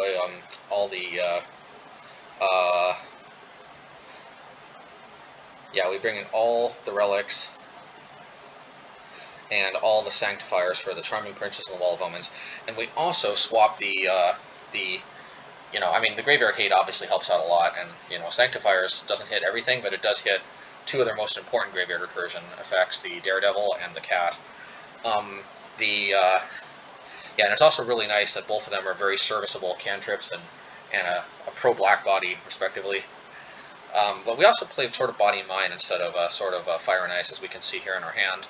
And the reason here is that sort of Fire and Ice is great if it connects, but they've got so many ways to prevent us from connecting. If we weren't playing Sanctifiers in Beck, we would probably be playing, I think, sort of Light and Shadow, because nothing is as annoying as the Cat Recursion blocking a creature with a sword on it. But since I feel like we've got the Cat Recursion kind of under control with our 8 graveyard effects, both of which hit it, and of course with just the pro-black body from Sanctifiers, I want to turn my attention a little more to green, because there isn't as much like intrinsic green hate in the deck like there is black hate from the Sanctifiers. Plus, on top of that, even though we do have the Exile effects, from the Paths and the Solitudes, still just I feel like I feel like most of the time I'm going to be able to deal with the Troll King, but I feel like we kind of have a positive matchup, I think, in this particular matchup, but one of the only ways we lose typically is with the Troll King. Now, obviously, last game was an exception. We lost from out of control Urzas, but with our Field of Ruins and all of our ways to blink the tokens and stuff like that, I don't feel like it's usually Urza Saga that beats us, but it definitely can, as we saw. I feel like, let's just put it this way: the Troll King is one of the leading causes of this deck getting us, and I just feel like sort of Feast and Famine is going to go a long way to helping us deal with Troll King. Now, obviously, if we had Feast and Famine, that would be the best, because we would have protection from both halves of their deck. But that being said, I mean, like we saw last game, I don't really know that there's that much I could have done with the extra mana. They kind of went Hellbent, I think. Maybe not. I gotta be honest. Like, definitely, you could make a case for replacing Feast and Famine for Body and Mind, but I'm telling you, Body and Mind is very underrated. Like we saw, I think, in one of those early games against Amulet Titan. Like against some combo decks, you can really mill their combo pieces. Um, and I mean, just the main thing is just we haven't played it yet, but I have had some experience against infinite life decks in Legacy, and I don't need to play a Helia deck to know that Sword of Body and Mind is going to be uh, just having this in my deck. Period is going to be huge if they gain infinite life, because this enables me to win through infinite life. I mean, yes, they could deal with the Sword of Body and Mind, and I guess then they've got kind of the lock. Of course, we can still win on time because it's MTGO, but but like I know from experience, because like in Legacy there was this core, there was this um yeah, there was this like animal graveyard deck plus like I forget what they're called, but these creatures that redirected damage for 0 mana, and you could basically just keep targeting them with like I forget. You play a spell that increased toughness every time they become a target of spell or ability, and you just keep targeting them for 0, and then you gain like infinite life with a card that sacrifice gain life equal to the number of toughness your creature controls, your creature has. So like I'm already experienced with like dealing with infinite life combos, because I remember there was that, it wasn't even that huge in Legacy, but I did have to go up against that a number of times back when I was playing Legacy. So yeah, and trust me, that's one reason I used to play sort of Body and Mind in Legacy. But the main reason, of course, in Legacy is True Name Nemesis, which of course isn't an issue here. But I mean, I don't know. I just really like conceptually having an out to infinite life. I don't know what to say. In any case, I still think also being able to possibly deck them, because sometimes they don't have infinite life, but sometimes they can present the ability to essentially get out of your range of being able to kill them with life, which is almost the same thing as infinite life. Now, they usually need to have some amount of board control. They need to have a lot of mana, because obviously just creating a lot of food without having a lot of mana and a lot of control over the board is not, we can still kill them because they won't have the mana to be able to crack their food in time, or to be able to deal with creatures constantly attacking them. But they can certainly create some board states and steer the game in certain directions where sometimes their endless supply of food does function almost like infinite life. And this is actually a matchup where sort of Body and Mind's mill effect could be a legitimate alternate win condition. I think people undervalue this mill condition. Make no mistake. And in this matchup, their graveyard is a resource, so it's obviously a double-edged sword. But I do think that what this brings to the table is definitely somewhat underrated. But it's actually, a lot of it's the wolf token too, because if you connect with this just once, it's the only sword in the game that helps you build an army, which in turn helps make sure your sword never becomes dead again.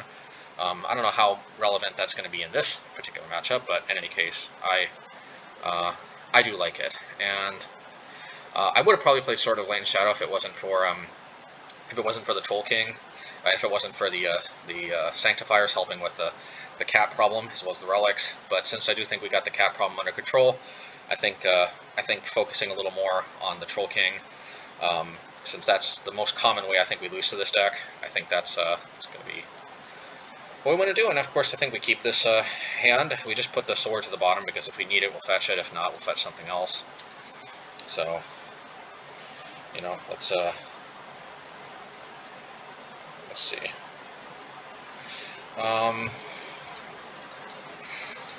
So they play Urza, and we get a little bit worried that we're on track to facing the Urza Apocalypse again.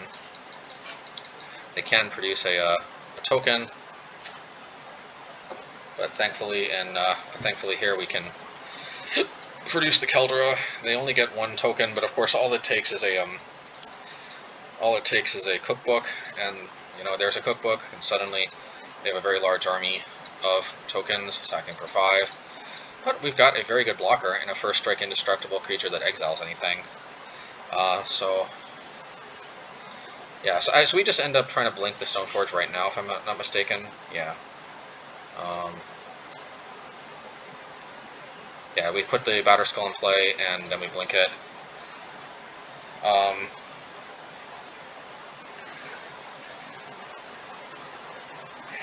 Yeah, so let's see.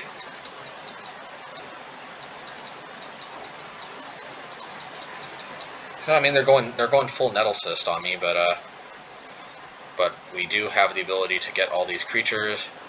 And we've got Stoneforge, get Body and Mind. So you see, if we left Body and Mind in our hand, we wouldn't, we'd have to pull it out of our. I mean, we'd have one less card to pull out of our deck, so it was almost free to put it on the bottom. So they put in Daredevil, but they're basically out of time on their clock. I'm not actually that worried because honestly, I missed a turn where I probably should have pathed a token, but I still feel like I've got this situation under control. I've got the Graveyard Hate I need. I've got the blockers I need, especially a blocker that'll eat at these forever. I've got the paths to deal with all their tokens. So they're putting Asmo in play. This is a little bit concerning, but we fundamentally can block their largest token no matter what and path the other one. And they don't have enough to kill us outright. So that's definitely a good thing. I'm a little bit surprised they didn't go for the attack, but yeah, so we just put a Mortar Pot into play basically. Because actually they tried to kill it, so in response we put Mortar Pot into play. Yeah, we just discard because we're just not drawing lands. Alright, so they draw some land. And yeah, they went after our Germ token. We hit the Daredevil because our goal is going to be to block the Daredevil with Stoneforge. And honestly, we probably just should have blocked the Nettlecyst because I forgot they just give this to their hand with this with the cookbook anyway when the card comes into play. So yeah, but still, it was only attacking as like a 5/5 anyway. So it was no biggie, and we basically eviscerated their board. And then we can kill the other token, and then they just scoop it up. Now, of course, they probably are scooping it up more than anything because they're out of time, but... Oh, no, actually, they literally did run out of time. But yeah, I mean, I could also see them scooping here even if they weren't out of time because, we're dealing with this. Of course, they do have the Daredevil, but then, little do they know, we've got the Sanctifier and the Relic coming down once we after we've stabilized from their ill-fated attack, which they might have made because they were just time pressured. Maybe if they had more time, they would have sat back a little more. But honestly, I feel like we had the situation under control, and they probably had to make a move sooner or later. It was looking like the game was kind of shaping up to have us having the superior late game with these particular draws coming up, and us just needing a chance to deploy them. So, hey, we take it down against Green-Black Food. Rough game 1, but I think games 2 and 3 show that we've definitely got game, and I think we're even slightly favored at least. It's really just like them overpowering us with too many Urzas for us to field a ruin, or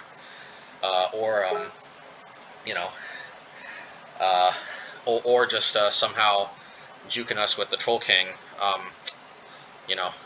Somehow, like, even though we've got a lot of Exile effects, graveyard effects, somehow getting us with that. So anyway, let's see how the rest go. This was a good showcase, and we'll keep at it. Okay, match 5, game 1. Well, let's see if we can end this league with a solid 4-1 finish. Can't 5-0 every time, and I guess we did technically already 5-0 with a mono white deck. We 5-0'd with a mono red deck, with a mono blue deck, with our mono black deck, and technically we 5-0'd with a mono white deck, but it was our Hammer Time variation, which if all we cared about was getting 5-0s, I guess that is probably the way to go. It just did kind of feel more inconsistent, but anyway, I don't know. Maybe also, just to be honest, I kind of just have more fun playing this deck, and I don't know. Like, at the end of the day, if you aren't having fun, why even bother? I love drawing cards. I don't know. It's weird. You know what it is? Maybe like I always had this like grindiness in my heart, like that whole Nether Spirit phase in like my development as a Magic player, like where I found these like probe, 3 mana, draw 3 cards, target player. You discard 2 cards. Kicker, 1 black, 1 colorless, but like normally it's a blue card.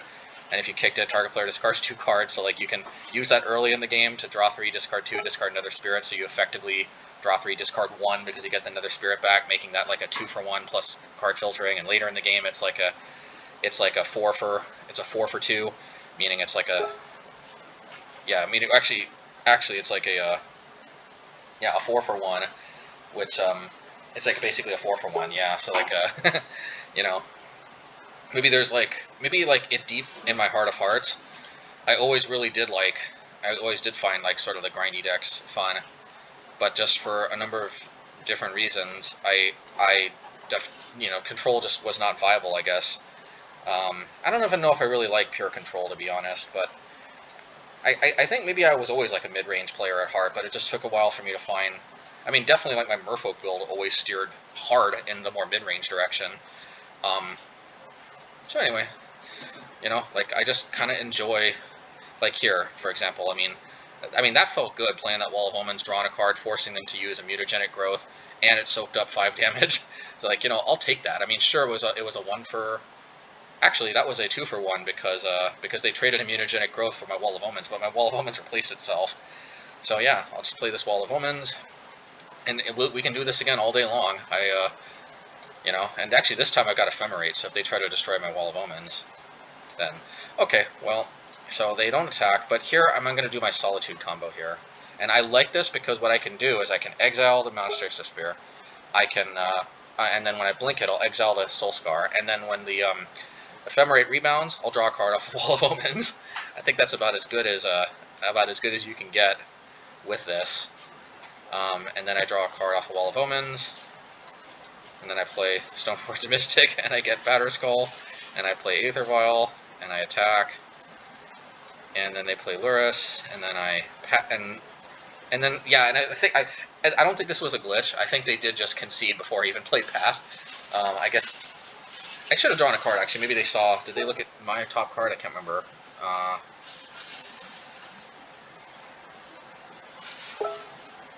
Yeah, so I guess I must have had something nasty coming up. Anyway, all right, cool story. I guess that was just a pretty good sequence. I mean, at the end of the day, they have 4 cards in hand. We have 2, but then we've got a pretty strong board here. Obviously, I felt pretty good in our position, but I mean, maybe that was a bit of a premature concession, but that felt good to hit that Solitude, and then Ephemerate it, kill another creature, and then rebound, draw a card from a Wall of Omens, like, yeah, and then get the Solitude permanently. Like that was a good setup. So, all right, let's see how the next one goes. All right, match 5, game 2. And let's see how this goes. Let's not forget to sideboard, but I want to see my first hand first because it's very easy to click through. And I'm pretty sure I keep this one, but this one actually is a little bit iffy. But anyway, let's sideboard first. I mean, let's see how we sideboarded. And sideboarding, I think, was very simple. I just took out the Flickerwisps for the I just took out the Flickerwisps for the Sanctifiers, and I think that was it. Yeah, and that's it. And honestly, I think that's all I really need. Good to have those like protected bodies. I also put in my bad. I also put in Sword of Fire, Light and Shadow instead of Sword of Fire and Ice, because I just feel like a lot of their creatures kind of can pump themselves out of the Sword of Fire and Ice range relatively easily. I mean, sure, it's pro red, but I just feel like Light and Shadow. I feel like I really like the life gain in this matchup because I feel like one of the ways I lose is just by getting burned out. Like once they attack me low enough, and I just feel like sort of Light and Shadow is likely to help me stabilize more. It'll also push most of my creatures other than Flickerwisp, which actually I took out, which is one of the reasons I did take out. I priced Charming Prince slightly more in this matchup because A, it gains life, and sometimes that's life or death.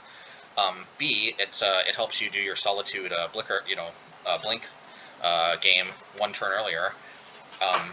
C, it doesn't really. It's not super essential to blink your artifacts most of the time. I guess sometimes like resetting Batterskull could be good. Number 4, Lava Dart, and honestly probably I mean number C and D, Lava Dart. Probably D should have been higher up.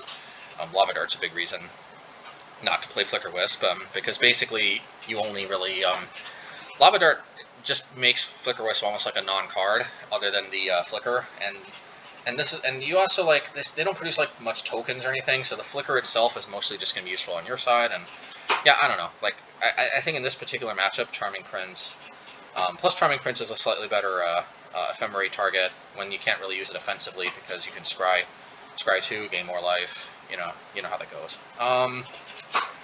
So yeah, since basically, yeah, I basically took out all my 1 toughness creatures, sort of Light and Shadow will basically push all my creatures out of Lightning Bolt range, and also give me the ability to stabilize when I gain life. It'll also make them immune to Path to Exile or Solitude or whatever white cards they might be playing. It also lets me attack through Core Firewalker if they bring that in, or Sanctifiers if they bring that in as well. It also allows me to recur Solitudes. Yeah, I mean, and also, you know, I will probably lose some amount of creatures to my graveyard because they will be burning stuff. You can bet the house on that. So I think it's almost always going to get card advantage because stuff's almost always going to die. So yeah, so I mean, all in all, I think sort of Light and Shadow is probably a slightly better short. I mean, it's very, very subtle, but I actually do think I actually really like this playing some alternate swords in the sideboard and playing sort of Fire and Ice in the main. I've been doing this ever since my Legacy kind of quasi-taxes type deck I used to play. And it's like a very subtle kind of decision about like which sword you use, but I do really feel like there's a lot of percentage points to be gained by having like the most optimal sword in the right matchup. So I could be wrong about this because sort of Fire and Ice is a beast of a card too, but I'm leaning towards Light and Shadow for the reasons I explained. That is subject to being revisioned. I'm not necessarily sure that I'm always going to agree with that, but certainly that's how I felt here. So yeah, they lead off with Swift Spear.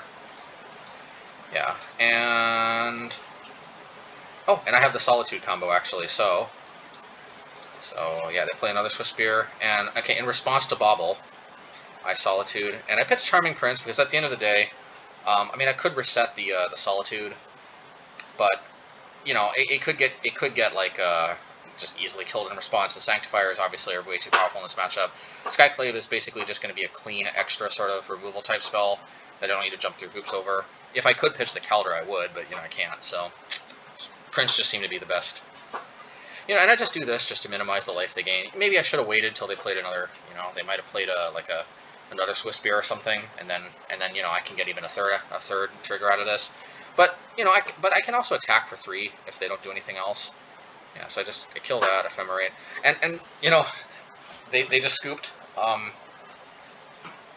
mean, I feel like our opponent here is premature scooping a bit. I actually have played Simarisu a bit before. Not sure if this is a Japanese player or not. I mean, I think this player has played some variation of Prowess for a long, long time, and I think they have bested us some number of times. Like I think they're a very solid Prowess player. You know, Prowess is always a scary deck, and this is a competent player that wields it effectively, but you know, who knows? Maybe the opponent had to go somewhere too, and they just didn't feel like playing this out. I don't know, but I guess we'll take it. I mean, hey, this is like This would be like a 5-minute video, so I guess I'll just add some thoughts. I mean, you know, I've got the post-league commentary coming up, but I guess I just might as well throw some additional thoughts in here because I mean, otherwise the video is just a 5-minute video.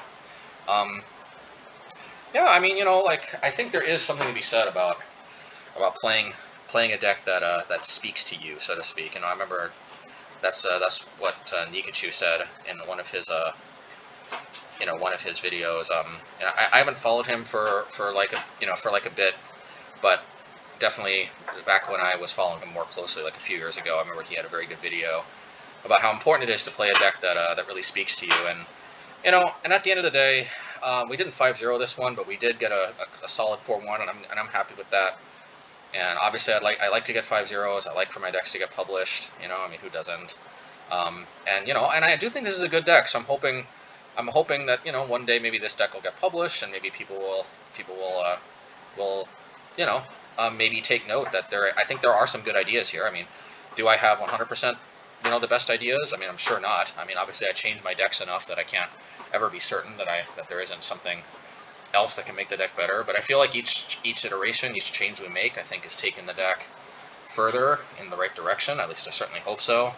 And I do like, I don't know, this is just very fun to me, like just ephemerating these creatures, just you know, like removing their stuff, getting triggers, you know, getting like the tutor package with Stoneforge Mystic.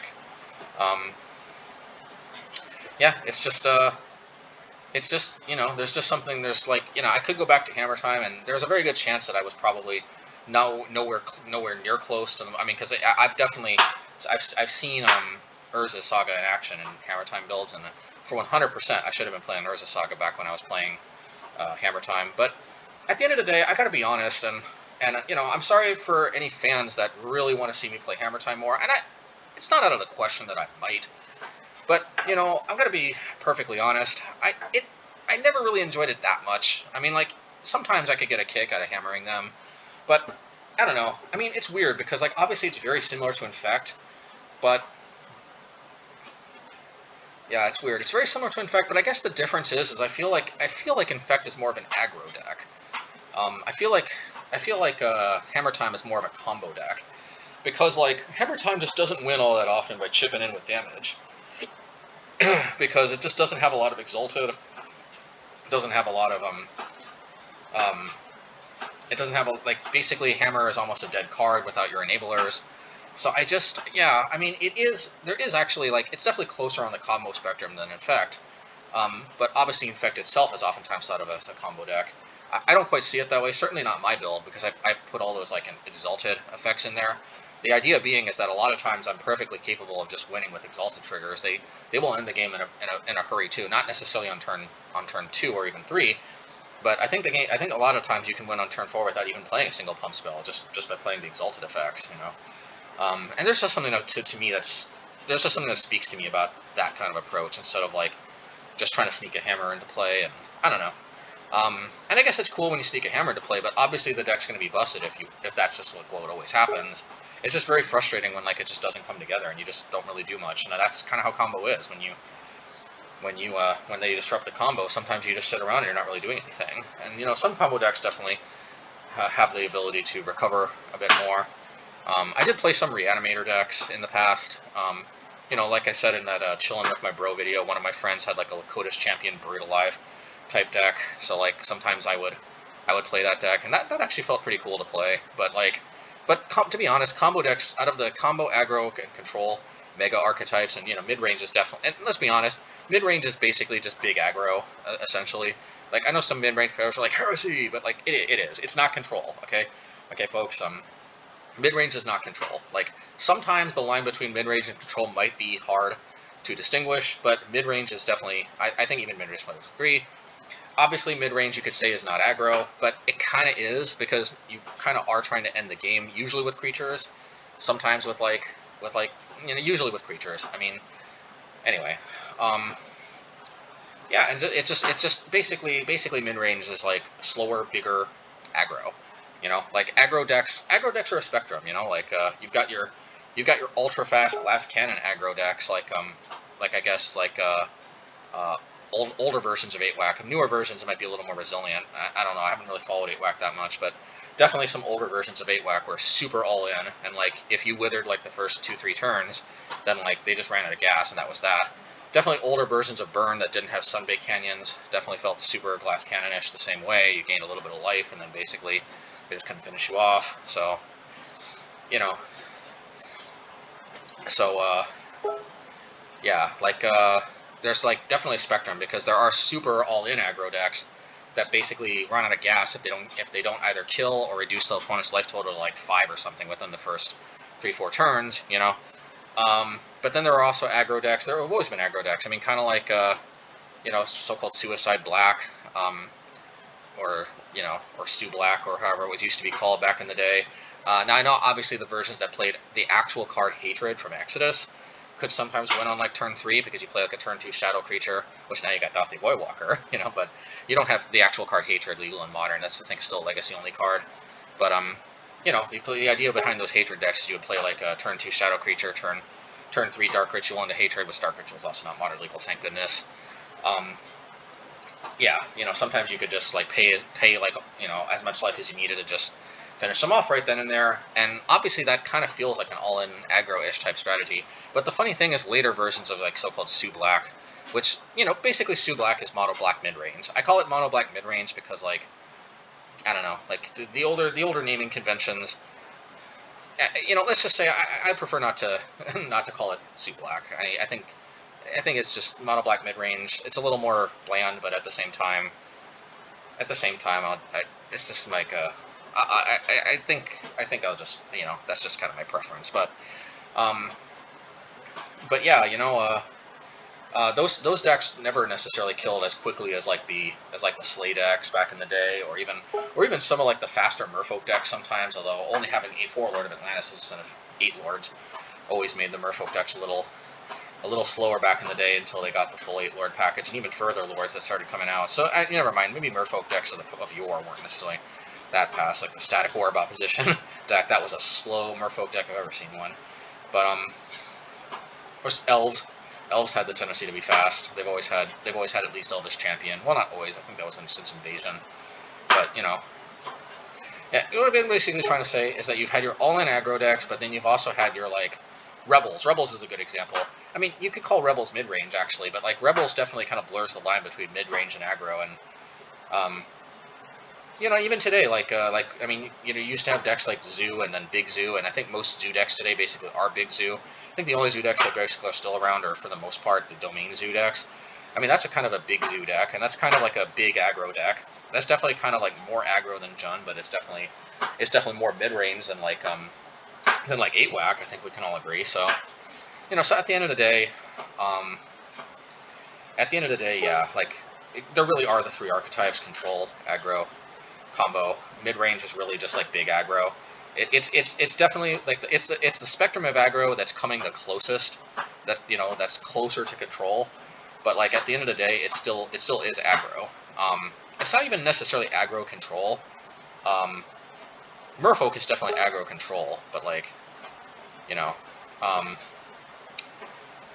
anyway, maybe that's for a topic for another day. But the point is that you have to play what speaks to you. For whatever reason, combo never necessarily spoke to me. So I do really like playing this.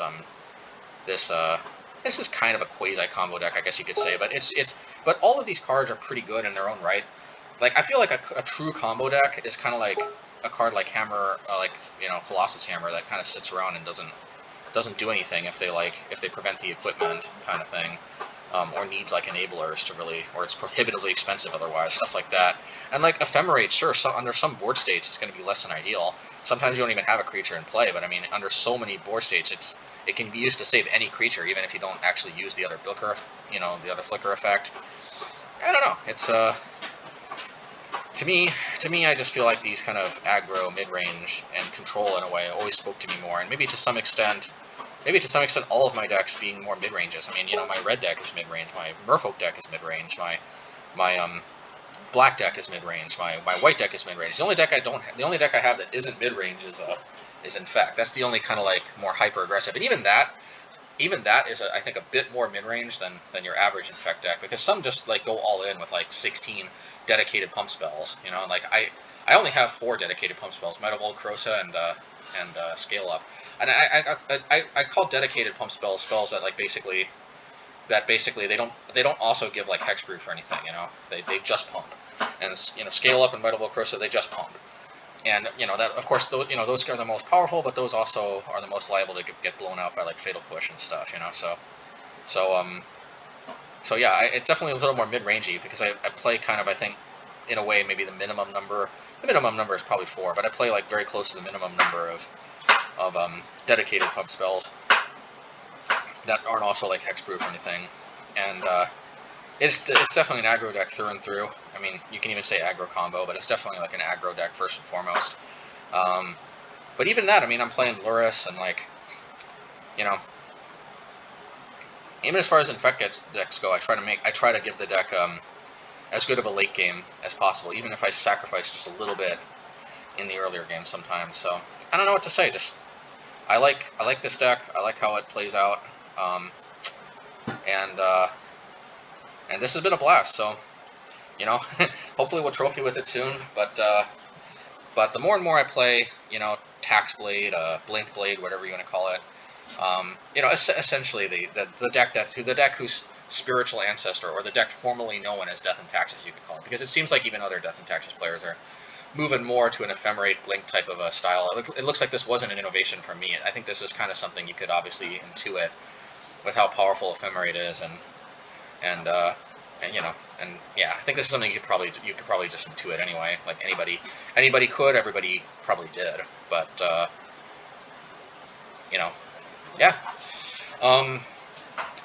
This deck is probably going to become my my main white deck. I don't think I've ever played a white deck that I've enjoyed quite this much. So let's see if we can really maybe become like a quasi expert in this deck. And I don't know if I should be spreading myself over so many different archetypes, but I feel like I can do it. I feel like I can be fairly proficient in up to like 5 decks. I mean, I wonder what the limit is to like where you stretch yourself too thin. This is one of the advantages also, like playing 4 of like all your cards and stuff, is that I feel like I try to like distill the deck into like its real core components, and I feel like it, you know, when you simplify it somewhat that way, it's kind of easier to manage like a bigger collection of decks, because like each of them is a little bit more straightforward, at least within what it's trying to accomplish within its own archetype. But I don't know. I guess that's just me, so we'll see. If you like this content, like and subscribe. I appreciate all the support. Again, like, you know, I started to get patrons, and I can't thank all of you enough. Like, this still feels unreal. You know, I know there's still some audio issues, but I'm gonna hopefully get a professional mic in the not too distant future. I might even get one, like, you know, even though like obviously the Patreon funds won't fully cover it yet. I still might just go ahead and get it, because, like, you know, this is clearly turning into something that is probably going to be around for a while. Let's put it that way. You know, I wasn't sure if I was just going to upload some videos at first a long time ago, and if that was just going to kind of go on for a while, and like I wasn't going to be able to keep it up. But I mean, I've been going for almost a year now, I think, and I already got over 1,000 subscribers. I've got Patreons. I mean, I've got patrons. So like, you know, maybe I should. You know, I definitely am feeling like just investing in this more, because this might be something that, I mean, you know, who knows with the YouTube era and all that. Who knows like how the future goes. But if this is something I could do for the foreseeable future, that would be that would be something very nice. And definitely be nice to invest in it and make it something even more special. So I appreciate I appreciate all the support, even if you're just watching and liking. You know, that means a lot to me too. But yeah, once again, thanks so much, and you know, hope all of you really enjoy continuing to watch my videos, and we'll see what else. Yeah, I guess take care, and we'll see you in the post-league wrap-up. All right. Okay, post-league wrap-up. So yeah, so we get the fabled 4-1 once again. So, you know, I mean, obviously, it'd be nice to trophy with this deck. I mean, technically, we have trophied with a mono white deck before. It was the Hammer Time deck, though. It's which for a number of reasons we decided to move away from. Interestingly enough, but yeah, and unfortunately, you know, that blue-red I guess Prowess deck. That was unfortunately a bit of a anticlimactic end to this league, but that being said, I think the reason why it was because we were putting up quite a formidable defense, which I don't think that's going to be able to line up so well every single time by any means, but I think at the very least that shows why I'm not feeling as I don't feel Eidolon or Rhetoric is as necessary as I did in previous builds. So, you know, I think Archon showed a lot of promise. In fact, actually, if I wasn't a bit distracted against that Affinity matchup, those Archons definitely could have been a big part of possibly winning that one. I mean, they were certainly a big part of winning that second game. Excellent blockers against those Thought Monitors and so forth. So, yeah, and actually, I was really, I think I had a good showing against Asmofood. They did take a game against me, but I've got lots of, you know, white Exile effects. I've got lots of graveyard hate. You know, I've got, I think I've got game against Affinity. I mean, against Enchantress too. Definitely, like, I'm probably like lost 2 and 1-1. This thing is the first Enchantress deck I've beaten a while at least with this deck, but definitely I do have the Skyclaves, and I think the once a turn limiting creatures like Archon definitely help out a lot. They definitely help out that matchup a lot, like I explained in the deck tech. And of course, we faced Asmofood twice, so definitely good showing against Prowess. I mean, I think that Infinity matchup was definitely winnable as well. We definitely didn't hit our worst matchup, so I mean, can't complain. Would have been nice to trophy, but hey, at the end of the day, I think we're doing pretty good, and this deck's a blast to play. So yeah. So if you like this content, like and subscribe, and I'll be looking forward to keeping the light lit. Can't say the fire burning because that's like a red phrase. Keeping the light of justice bright. I don't know.